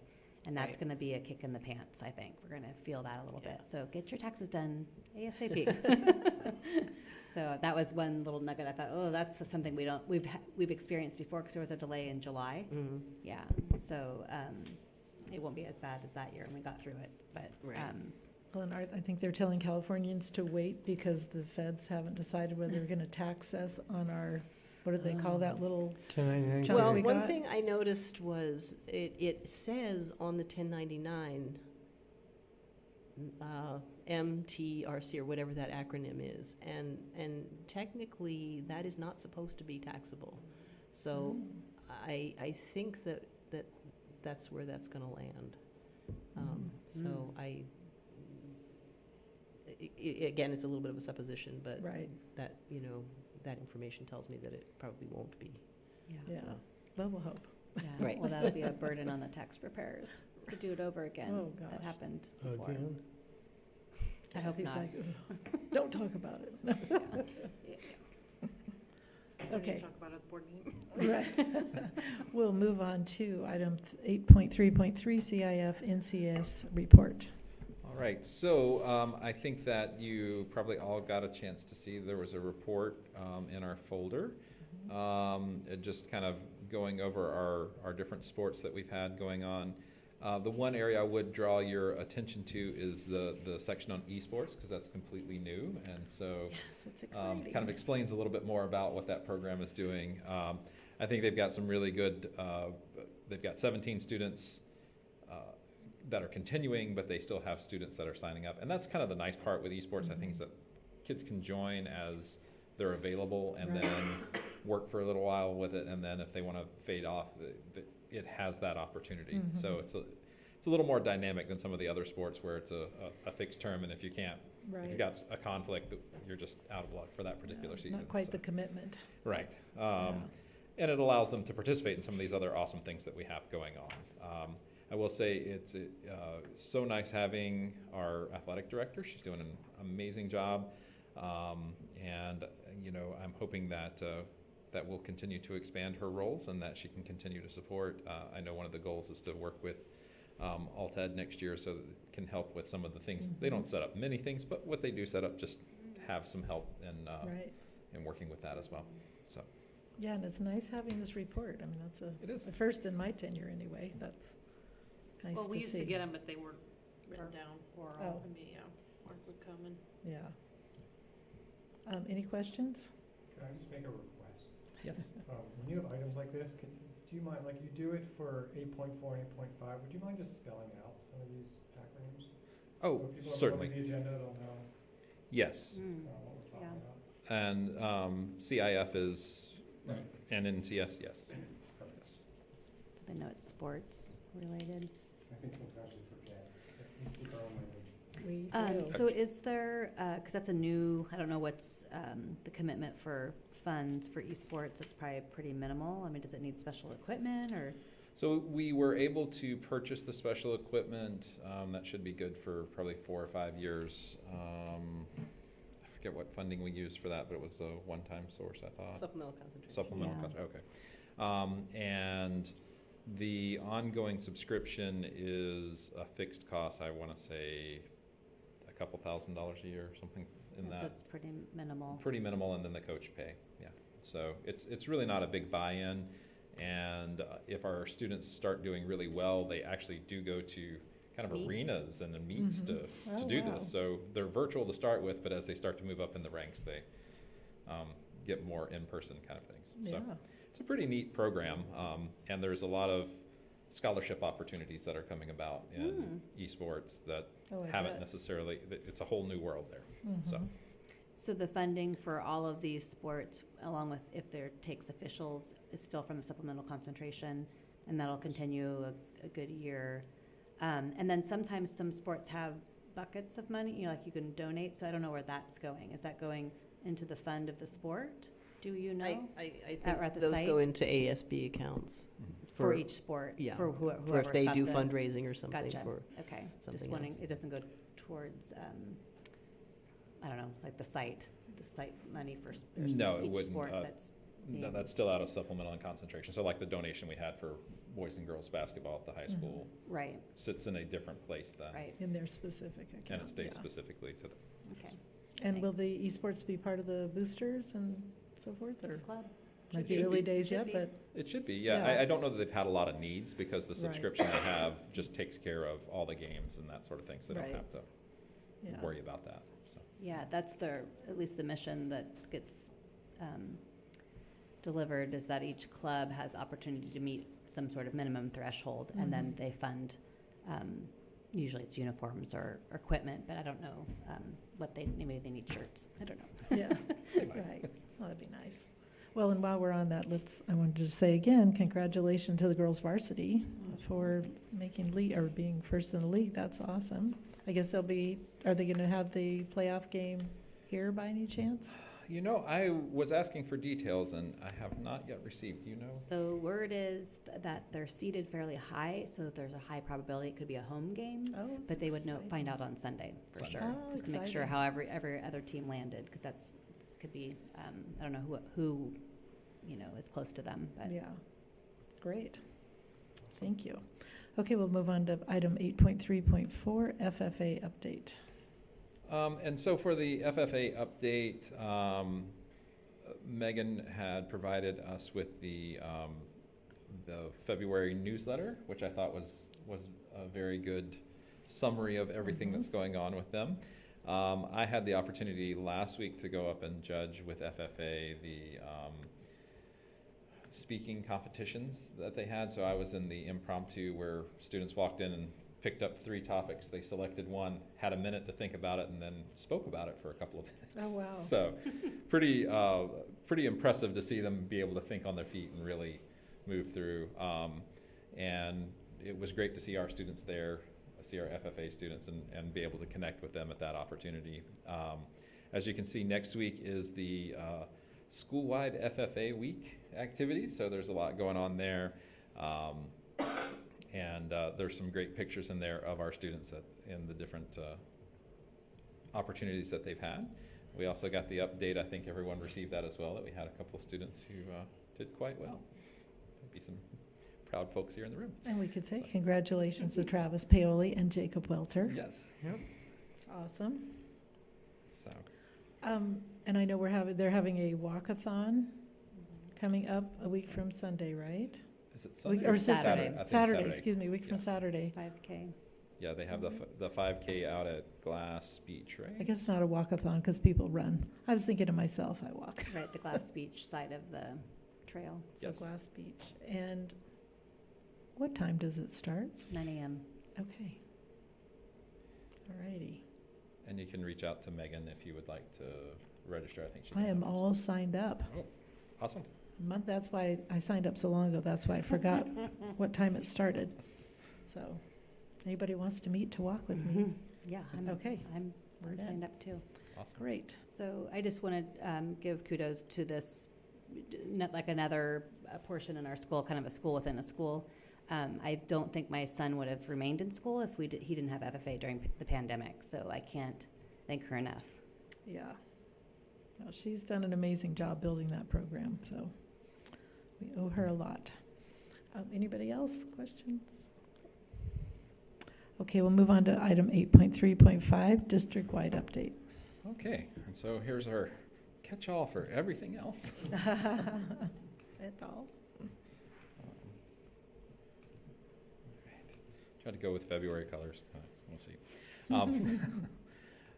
So we have gotten our accountability results. I had summarized a little bit out in our board report. So we have our federal accountability determinations. There are 2 tiers for our schools. So we have comprehensive support and improvement, the CSI process. That's the more involved process. We have our, it requires the schools to conduct a needs assessment, go through a pretty detailed process. I think Gary probably knows this process quite well because it's been a part with our Alt-Ed program. Noyo High School is the one school in our district that was identified for that support.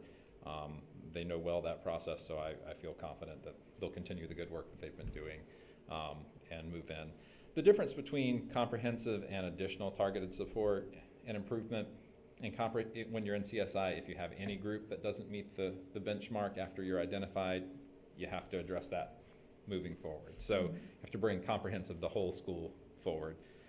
The additional targeted support and improvement is just that, it's targeted, so you're looking at one subgroup, and if that subgroup improves in the next year, then you're no longer in for there. So it's a little harder to get out of CSI, and so I'm also looking at, there's some alternative school things that they're bringing forward this time that are a little bit different. I'm trying to weigh whether it makes sense to forego the money if we forego the accountability piece with it. So that's a conversation I'm finding out more tomorrow at my superintendent's meeting about that process to see if it makes sense to go that route or not. Or to go ahead. I mean, I think we're already committed to the money for this year. It would be for future years. So. In the additional targeted support and improvement, again, that process, they still have to do a needs assessment, but it's really targeting on those particular students in addition to their general needs assessments that they would do for their SPSA, the site plan for student achievement. So there is no additional funding that comes with ATSI, and at least not directly to us. The county office gets some money to provide some supports out. And we have Redwood, Dana Gray, the middle school and the high school have all been identified in ATSI. Different groups have qualified at each level, so they'll be able to target those in and hopefully ameliorate that. ATSI is one of those, it could possibly be that we're already on track to be out of those groups, but again, I'll find out more tomorrow about how they're going to measure and report, because there is a proposal to keep folks in program improvement for at least 2 years. Before they do this process. So we'll see how that moves along. In LCAP development, we've had a couple of general parent meetings that were held, so I appreciate the attendance from those of you who could be a part of it. I've got some meetings, Parents Club meetings at Redwood and Dana Gray, and site council meetings at all sites. Met with Alt-Ed staff earlier this week as well. So trying to just make sure that we get to hear everything from all perspectives. Hopefully we'll pull that all together into one document so you can see the feedback that we get as well. And we can point to how that then affects the LCAP. I'm hoping that we'll send out our LCAP surveys for parents, students, and staff early next week. So it'll give them some time before the break and then give a week after the break as well. So there's, it's a nice collection period there. I am still encouraging folks, anyone who's interested in sharing information can reach out to me, and email is fine, or any other of my contact methods. And then I'm hoping to present a draft LCAP in May, so it gives us some time to make any tweaks or adjustments that need to happen. And then we'll have our final approval in June. Sounds good. All right. Human resources, we are advertising for our known current vacancies. That's changing day to day, or I would have tried to list them here, but it just changes as the situations change. And especially as we start to run the internal advertisements, then we get the shuffle of a person moves here and then that becomes a vacancy. And so it's good that we start this early, because it takes some time to get down to what the actual vacancies are. But the known ones that we have, Carolyn will be going to a job fair next Thursday. Well, I think she leaves on Thursday, and the job fair is maybe on Friday to recruit, and that'll be at Cal Poly Humboldt. Almost called it Humboldt State. And she's got several others that are already lined up to go to. I think she's got 4 total right now. We'll continue to look for qualified teachers, other staff in the coming months for for next school year. But I am happy to report, it seems like in special education, which is always a hard one to fill, that we're lining up folks that will be able to move into those roles for the next year. So very happy there. Great. On our ELOP, an update there, we're excited to announce that Flockworks has agreed to partner with us on the ELOP. So we will be working on, I've got MOUs that are going out to legal right now, and so we'll have that ready, and we'll hopefully bring that to our March 9th meeting. That seemed like a realistic timeline for them as well when we met. And the program should be ready to start for the 23-24 school year. Great. And then I also want to give you a heads up, we've got a lot of upcoming plans. So March 9th will be a plan meeting. There's a lot that we bring forward. I'm hoping that we'll have at least a rudimentary plan for our arts, music, and instructional materials block grant now that we kind of know how that's going to be affected by, or have a good idea of how that might be affected for budgeting for next year. Revisit our educator effectiveness grant and just make sure that that's still moving forward in the way that it needs to. Update our ELOP plan now that we know that we have that. And then we also have to have a home to school transportation plan that we present. That's probably a longer title than the report really needs to be, because we actually do provide home to school transportation and have. There are districts that haven't, and so that's the intent of having this plan due. And that will be due by April 1st. So all of these will meet the timeline for what needs to be presented. Next we have if you haven't had a chance, our bilingual family liaisons have had their big move, and now they're in their office across the parking lot here.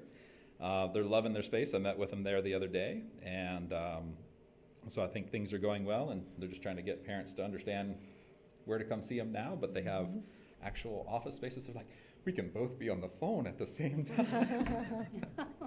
So we're very excited about that. And then kind of leading into the next couple of items here, and Gary, on the last one, if you feel the need to speak, you're welcome to as well. But we did get our sunshine letter from CSEA. There is a link there to the whole letter. The articles that they would like to open are Article 6 and Article 7, which is pay and allowance and health and welfare benefits, which we would expect in any reopener. So that's pretty straightforward. Look forward to working with them on that. And likewise, FBDTA sunshine. And we have Article 9 that speaks to leaves. And so seems like a pretty reasonable place to move forward from with their proposal there. Article 17 is the annual service. There are several items under there that we'll be talking about. And then Article 26, testing my knowledge of the Roman numerals tonight, would like to explore the installation of vision blocking curtains and talk about mold and active shooters and heaters. So we'll get clarification on what all that fun stuff. So, and that concludes my report. Okay, great, thank you. All righty, and do we have a report from CSEA? No, we do not. We do not, okay. And a report from FBDTA? Not really, but I was mostly here just to be available for any questions if they came up regarding sunshining. I think if there is a report from FBDTA at this point of the year, it's that compared to the previous 3 years, it's been wonderfully quiet this year. Really the only sort of consistent concern that's come our way, there's been a lot of sickness this year, a lot of people out, and not surprisingly, coming into the year, our sub pool was a lot lower than it has been in previous years, but I know Joe's been working hard to get that up, and my understanding is the last few weeks we've really seen a big improvement. People are able to get subs, and so a lot of the stresses around that seem to be dissipating. So overall, I think people, they're happy to be back in the swing of things and doing what they have always done. So yeah, not anything particular to report. So, and if there's no questions regarding sunshining, I'm going to leave. So we do have that on item 11.3, but we don't need we can let That's- Gary go home, Yeah, that's right? just the legal Yeah. process of us Okay, showing great. what we're That's what I sunshining to thought. them, and we've already had a conversation around Cool. that, so. Okay. Thank you, So- Gary. Have a good Perfect, evening. thank you so you. much. You too. Okay, we'll move on to approval of agenda consent items. Is there anything that we need to pull or change? Comments? No? Okay, can I have Vice President Schneider read these? Sure. Agenda consent items 9.1 warrants, 9.2 minutes from both the January 12th, 2023 regular meeting and the January 28th, 2023 special board workshop, 9.3 personnel action report, 9.4 contracts, and 9.5 AB 361 teleconference review. Great, which is sunshiny, that ends next month, right? It ends at the end of this month, I believe. Oh, this month, Yes. sorry, So okay. it just gives us the availability through the end of the month, so you Yep. won't see that one past this date. Okay, may I have a motion I move to approve the consent items. and a second? I'll second. And all in favor? Yes. Yes? Okay, 5 yeses. Motion carried. Okay, moving on to item 9.5, AB 361 teleconference review. Isn't that part of, oh, this is Yeah. part of the other. I was like, why is that? Okay. I think it just Sorry. got onto another page. Okay, I knew I wouldn't get by without at least one mistake tonight. Okay, we're on to board action. To item 10.1, Measure B bond audit for the year ending June 30th, 2022. Wendy. So I just realized that the only piece of that you have is the letter to the board. I dragged the wrong PDF and sent it to Renee because they all said Measure B bond audit, and so I picked up the wrong one. It kind of outlines that there were no problems, there were no issues, there were no all of that. If you would rather pull it and get the whole thing and look at it next month, that's fine, or if you're comfortable accepting it now without actually seeing the entire thing, I understand. How's everybody feel? The Concerns? Citizens Oversight Committee has had it for a few weeks, and they looked at it. We had a meeting today, too, Mhm. so they've been through the whole thing. Well, is there a timeline? Do you have to have it approved by? No. No.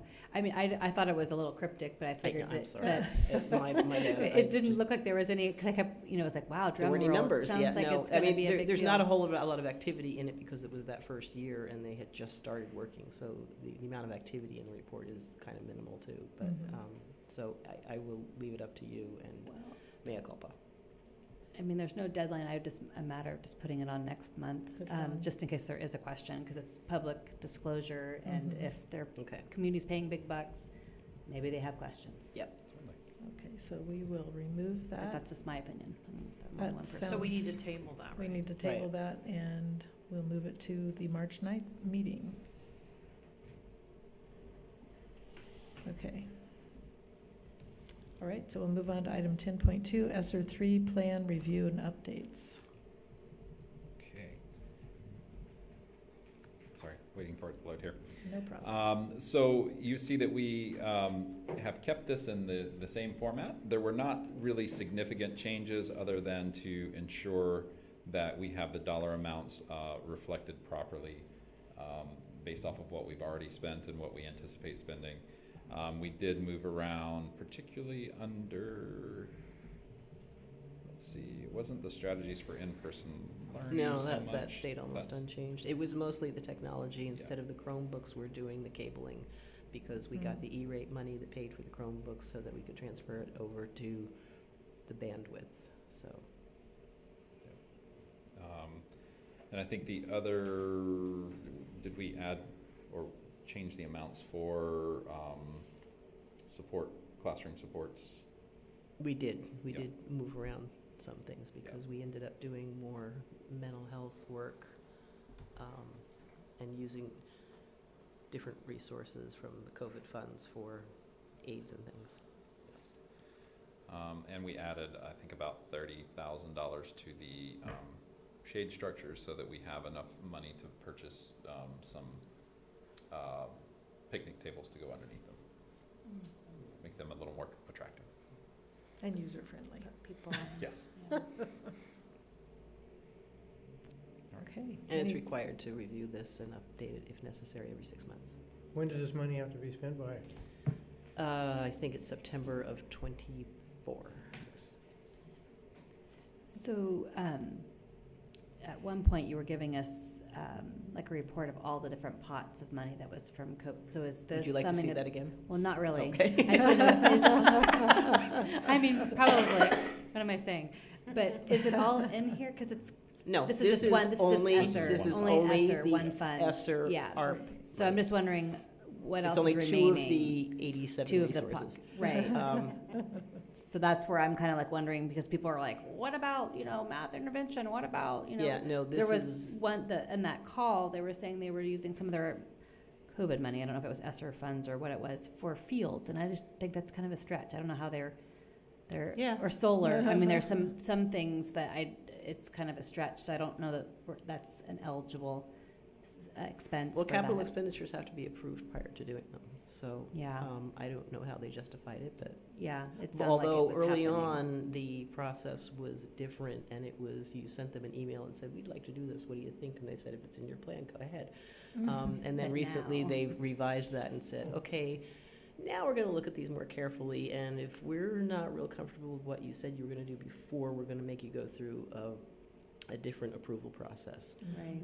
And so I did have to submit a different approval process for the cabling because we had changed what we were doing there. So that's in the works now. And then my last question was, let's see, I just lost it. It was another pocket of money.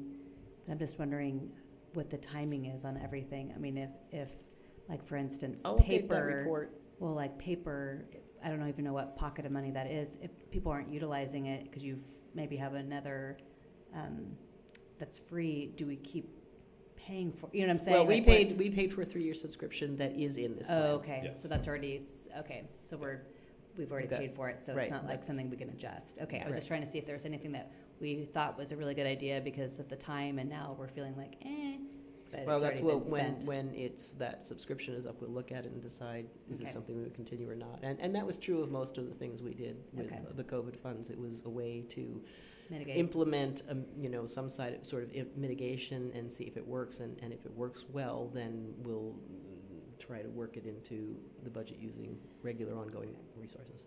Which subscription did you say? The paper, the Right, okay. online. That's what I was wondering, do we know how many students are actually utilizing that? Yes, I have regular meetings with them. They're very persistent.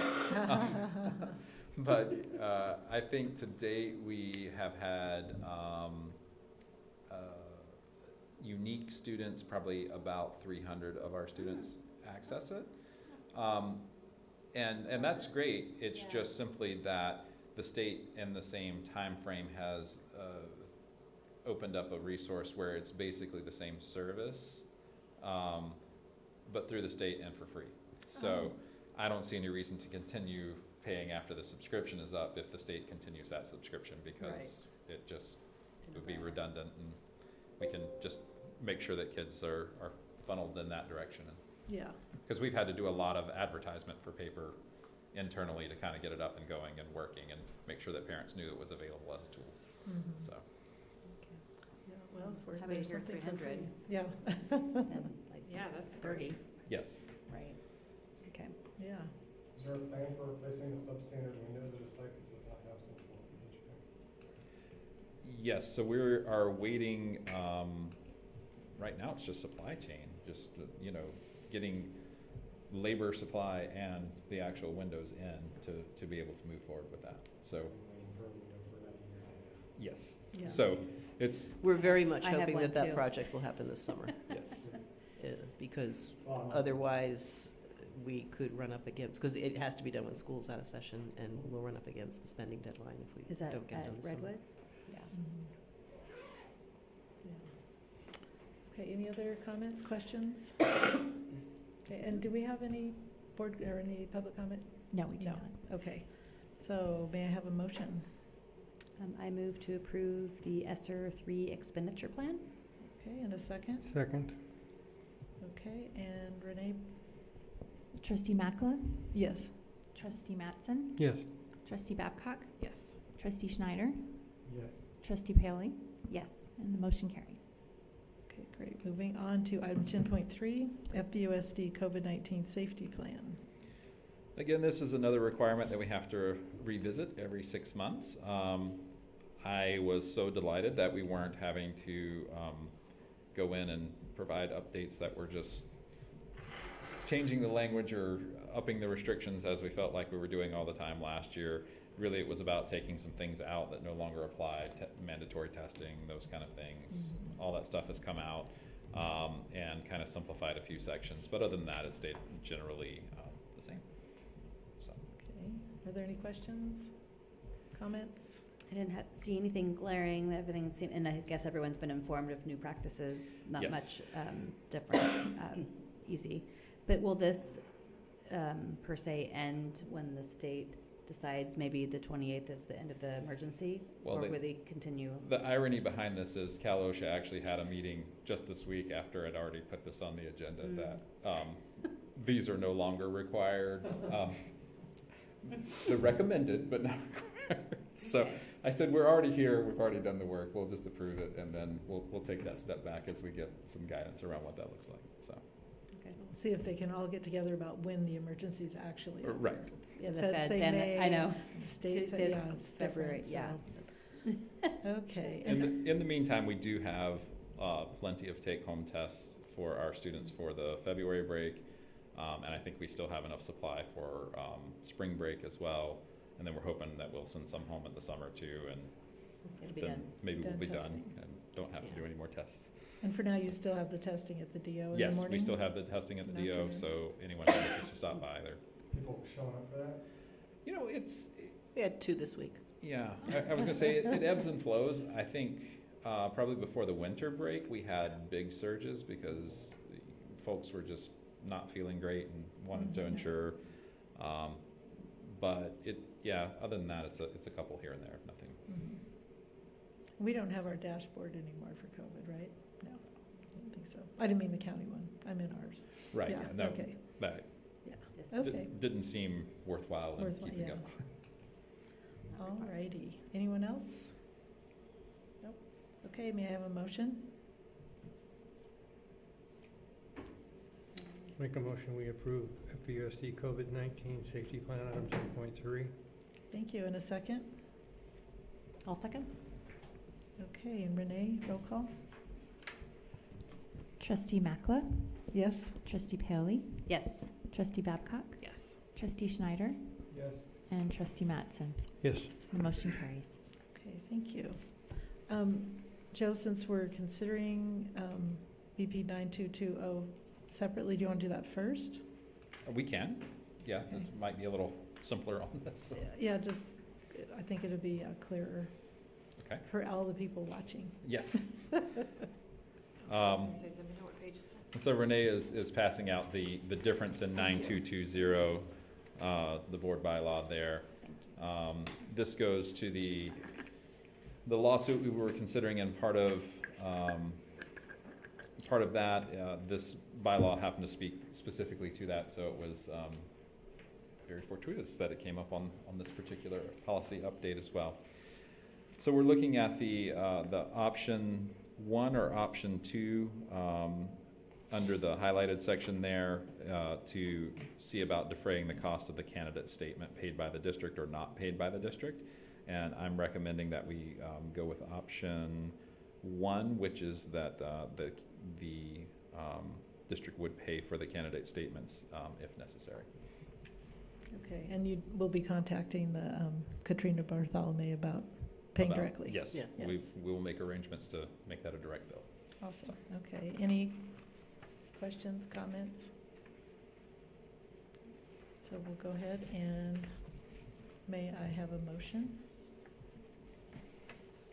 I move to approve board bylaw 9220 with option 1.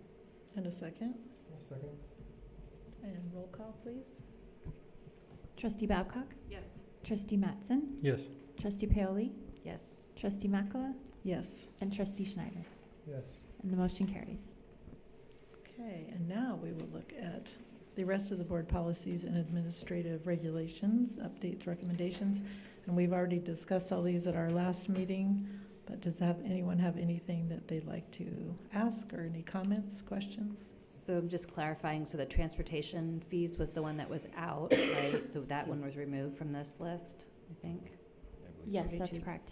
And then before and after school programs, it looked like you checked option 1 for both of those. Is that true? I believe it was option 1, yes. Yeah, for both of those. Those are the only changes. That everything else was boilerplate law. Okay, anyone else? Okay, may I have a motion? I move to approve the board policy and administrative regulations updated, recommended as stated, with option 1 for that before and after school programs for the BP and AR, and deleting, well, it's not there, so I guess I don't have to do that. I so moved. Thank you. In a second? So moved. Second. Okay, roll call, Renee? Trustee Mattson? Yes. Trustee Schneider? Yes. Trustee Paoli? Yes. Trustee Babcock? Yes. And Trustee Makla? Yes. And the motion carries. Okay, so item 10.5, the FBUSD Board Bylaw Review for Bylaw 9000, role of the board.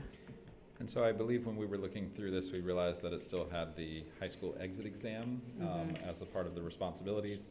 So we've deleted that in this. Other than that, the content stays the same. So. Great. Okay, may I have a motion? I'll make a motion to approve bylaw 9000, role of the board. And a second? Second. Okay, roll call, please. Trustee Makla? Yes. Trustee Schneider? Yes. Trustee Mattson? Yes. Trustee Paoli? Yes. And Trustee Babcock? Yes. And the motion carries. Okay, thank you. And moving on to information and discussion, item 11.1, FBUSD Board Bylaw Review. So we're reviewing 3 of these each month, and this month is Bylaw 9010, Public Statements, Bylaw 9011, Disclosure of Confidential Privileged Information, and Bylaw 9012, Board Member Electronic Communications. So I know we all read them. Does anybody have any comments on those? Just that I didn't read anything glaring that needed to be discussed, other than the electronic communications one scares me. So it's not, politicians, and we're not politicians, but oftentimes they have these deliveries, and I don't know why the Brown Act doesn't apply to them.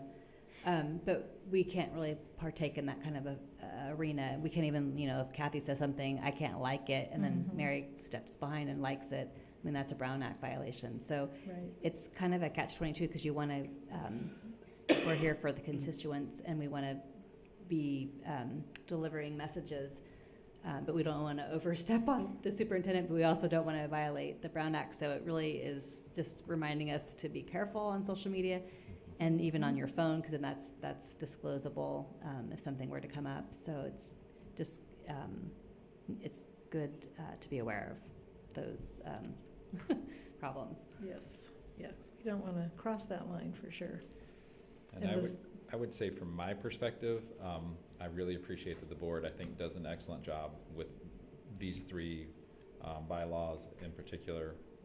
Communication always follows the protocol and always seems to go through. So I really do appreciate that from my office's side of things, that we know what's going on and what your questions are, and it's not put out on a social media or something like that, like I've seen in some other situations. So thank you. I can't even speak now, it's gotten too late. We appreciate your giving us your regular updates as well. So it's nice. Keeps us informed. So if no more questions, comments, we'll move on to recommended update, Board Policy 0415, which is on equity, which we have all agreed that we'll keep on as we are continuing our work. And that is, we're having a workshop this Saturday and from 9 to 12 at the conference room at the high school for all who want to come and partake. And equity is on that agenda as well. Does anybody have anything to add? Well, I took the policy home after we discussed it the last Saturday, and I brought up that I didn't like the word marginalized, and I still don't like it. So I don't know what the new word is, overlooked. I don't even know if we can just put, I don't know. That's the only thing that really rubs me wrong. Everything else is true to the words that they are, but I don't know why that one just doesn't, it just seems like it needs to be updated with all the other words in the world. Which we are working on, so Yep. we will So that's my definitely only- address that. Yes, and I think I have a, one I kind of went through and took some of the suggestions for us to work from. It was not included in this packet, so I was planning for it for Saturday. Yeah. So. Perfect. Perfect. All right, thank you. And FBDTA negotiations openers. And so we just have to put our openers out there in a public forum. I think the only issue that we're going to have is that the law requires 30 days for the feedback, and this is February, so our next board meeting is only 28 days away. Oh, yes. So it may be that we have to have a special meeting to accept the openers so that we can move into negotiations and schedule all that out. So more to come in that regard, but we realized that, and I was like, that's why we're not going to do it in February again. Okay. So the technicalities, it has to be exactly 30 days, and that gives the Has to be at public least 30 also the ability to comment. So you don't want to cut off that. Correct. Okay. So do you want to set that date now? Well, and can I just, I was thinking, Bless you. and now that you bring this special meeting, I don't know if all those plans, if they're gonna, I know you said the home to school transportation one might be small, but I don't know if we should do a special to maybe do the plan, if there's a ton of them, and then put that on there? I'm happy to do that if that's what you would like, yeah. We could do that, and we could also put the audit information there. Sounds like a special Make it regular. very Well, worthwhile. we just put it on the regular. Yeah, we'll The just regular put is Oh, you before put that that, on the so- regular, Yeah. okay. I didn't know if it was gonna be a long one. Yeah. Yeah, I think the only concern is that I think it's April 20th is our next meeting, so there's a long period of yeah. time between. Gotcha. Well, anyway, it was just a suggestion, if you think those are gonna be, and maybe they would need some attention or I'll not. keep it in my back pocket in case there's anything that comes up. I don't think that those plans are necessary. I think the arts, music, and instructional materials is probably gonna be the hardest one to get in place, just trying to get some idea of what we're going to allocate that money to before the budget's finalized is a challenge, but we want to make sure to have something in place so we can spend it. So Okay, well, if you think of things, I'll let you know. you let us know and put it on there. Okay, do we want to select a date then? Let's see. So really, anything after March 13th would be adequate. So. Aren't Tuesdays good for you? Or Tuesdays They're bad? not good. They're not, yeah. I thought, I know Tuesdays stand out. I don't remember if they were terrible or good. Trying to keep, Or we can stick trying to the keep Tuesdays, Thursdays. okay. What about Wednesday or Thursday? The 15th or 16th, you're saying? Mhm. I'm available either in the early Kathy, evening. I know you have a tight schedule, what would, I can move, I mean, I may have a 5 o'clock person coming in, but I can either move them or, if it's 15th just or the the 16th? Mhm. I vote for sunshine, the I don't 16th. need to be. 16th? Okay, do we want to do 5, 6, 5:30? I'm totally open, so works for me. I think staff is earlier the better. Yeah, I think 5 o'clock would work well. 5, okay. Yeah, I don't think it'll be a long.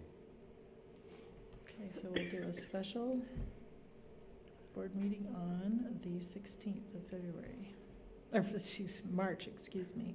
Special meeting, God, yeah, sorry. More water, more sleep. Okay, we'll move on to CSEA negotiation openers. Is that the same? Same Okay. thing, yes, that has been put out publicly, so. Okay, great. So we're on to board reports. Who wants to share first? I'll go because mine's short and sweet. All I have is that I've been to several high school and middle school basketball games. That's really been my, And that's fun. I miss those. Haven't been for a long time. I attended the virtual LCAP roadshow with Diana and others. And the walkthrough at the Redwood we did before our meeting. Okay, yeah. That's true, we all did that. It was the obvious stuff. Yeah, I attended the in-person LCAP for a little bit, and went with Laura at the middle school and hung out with her at the end of lunch one day, and saw a need for PE teachers. Yeah. Extra at once. energy on That's rough. on the field or lack of? Both, depends who you're asking. Yeah. Gosh. So I've been partaking in the basketball, but via the NFHS network, which is pretty amazing, to be able to be there at any gym and take a look at the kids at any school. So pretty cool. And then I attended the virtual ELAC DLAC, and I really like that format. It seems like there are lots of families, and it's, you know, the whole family that's attending, and then they break off into their sites. And the presentation this last time was at the iReady Central. So that actually is pretty cool to manipulate, and you can change it into your native tongue. So I liked that. And then they had an LPAC video, which didn't go through, but that probably would. I always learn something when I go to these LCAP, ELAC and DLAC meetings. I always get some sort of gem of information. So I enjoy them as a board member, but it seems like the families have an outlet for questions and just to know what's going along for their kids. And then you have to go, and I know if you're on a Facebook person, I just watch kids and other things, but band was at a basketball game, and it was really exciting for the kids, and the basketball teams felt so supported. They brought a cake in to the band, and I just thought, what a great, kind of pay it forward. They are good too. I mean, so you can listen to it. There's a couple different videos, and so I wish I was there because I didn't get to see that in person, because that's pretty cool. And then the Kindness Week on Facebook as well. Redwood and Dana Gray they've got a great bulletin board at Dana Gray that they whipped up really quickly. So that was contagious as well. So appreciate the good spirit, and everyone seems like they've kind of taken a breath and are really enjoying where they're at. And I'm just seeing that there's hope. So happy that it's going to be springtime soon. Yes, indeed. And I did a lot of those same ones. I do really love that the ELAC and DLAC has the virtual format. So many more families come, and like you said, you have a whole family there. Kids can be home playing, but in the background, mom and dad can still participate. So that's been really great. Three Rivers board meeting, the budget perspectives workshop for the governor's budget updates. That was interesting. The LCAP stakeholder meeting, that was actually really, it was a small group, but we all just sat around one table, and actually was quite nice. And then the Redwood Book Fair tonight, and of course our Redwood walkthrough, which was also fun. That building's looking beautiful. Okay. Moving on, advanced planning. So we've got our special meeting date, February 16th. I'm wondering, well, one thing I wanted to say here, hopefully this fits in, because of our meeting we're having Saturday, and the Governance Core book read, and in our equity workshop, network workshop, they had talked about actually doing a book study on this book and really doing a deep dive. And I know we all talked about having it read, but I'm wondering if you are all amenable to really diving deep into chapter 1 and chapter 2, if we all bring our 3 big takeaways from each chapter, so to kind of focus us and talk about those 2. And then if we take a chapter every month between now and the end of the year, we should be able to, we might have to double up here or there, but we should be able to get through the whole book and actually have time to talk about it. We could put it under, what am I trying to say? Information and discussion, exactly. How's everybody feel about that? So we're gonna do 1 and 2 Saturday, Do 1 and 2 on then Saturday. 3 would be March. 3 would be March. Yeah. Sounds good. Does that work? So your 3 big takeaways from each chapter? And I apologize to Jerry because he stayed up all night to reread the book. No, I got up at 5 this morning. Oh, we got up at 5 to Second reread. time. Second But time that's he's read okay. it. No, I know, you've read it You've before, read it and then 3 you read times it again now. to be ready, I'm sorry. It's Okay. like a year when I read it the first time, a year ago. Okay, yeah, long time. Okay, so, also about Saturday, oh, Can I clarify? So it's March 16 is the special meeting, right? yes. Okay, Did I say okay. February? God, I'm so stuck on Well, I was that. thinking, well, maybe I That misunderstood. was a 'Cause that's compliment like from next the week. college. No. Okay, March. You know why? My birthday's February 17th, that's why. Because you're thinking, okay. I'm on my just birthday, making sorry. sure. Okay, the other thing, well, talk about that later, it doesn't matter. Housekeeping reminders, we have our Valentine's Day dance, I don't think we're invited to that. Our workshop on Saturday, as we already discussed, and the Dana Gray Parents Club meeting, is that, you said you're gonna go, Jerry? Oh, yeah. Yep. Got it on my calendar. Excellent. And Redwood Site Council meeting, It's my side, but I can't. okay. February's the worst month for me. Well, and that's Out the of day work. of our, no, that's not the special meeting yet. Now I'm confused. That's next Thursday. Shoot. I might be Um, able to do that, let's see. I could, if you couldn't, we back up, maybe. Well, I have the Friends of those- Mendocino College Coast Center, we're having a chamber mixer that night, and I'm helping to do it, but it starts at 5, so that'd be cutting it close. Yeah, I can do it, Mary. Okay. And are those in person? Because I haven't been to one this year. I don't know. They were virtual last time I went. I think they're in person. The Redwood parent meetings? Yeah. The Yes, site, yeah. the site council. Yes, site Yes. council meetings Site council. are in person. Okay. Oh, Okay. or in person? Somewhere in room 52 or something, room 50. Dana Gray as well. It's- I don't know if they have it on here. No, they don't have it on here, so we'll check and we'll find Okay. out. Yeah. I'll be there too. Okay, so oh, right, you're doing It's the part of my roadshow. traveling roadshow here. Okay, 3:30. Okay, and then on the 16th of February, got it, Fort Bragg High School's freshman information night, and I do the high school, but I have that conflict with the chamber mixer. So I don't know if they care that we're there, actually like going to that, but especially when I'm not presenting. Yeah. But if anyone wants to go, it's interesting. Kind of like an open house, so anyone could probably go. Yeah. So 5 o'clock. I assume it's still in the It was last year. Gym? In the gym, yeah, gym. okay. And of course, no school, February 20th through the 24th, President's Day on the 20th. I am very sorry about that. March 2nd, ELAC, DLAC, and you said that you could go to that, Diana? Yes. Thank you. Yeah. March 3rd, Dana Gray Science Fair, I think everyone's welcome. And of course, our next meeting. Is there anything else that I'm missing? No. So, seeing nothing, Motion to adjourn. thank you, Jerry, and a second. Thank you, Scott. All in favor? Yes. Yes, Only okay, 8:30. I'm getting spoiled. thank you. Second.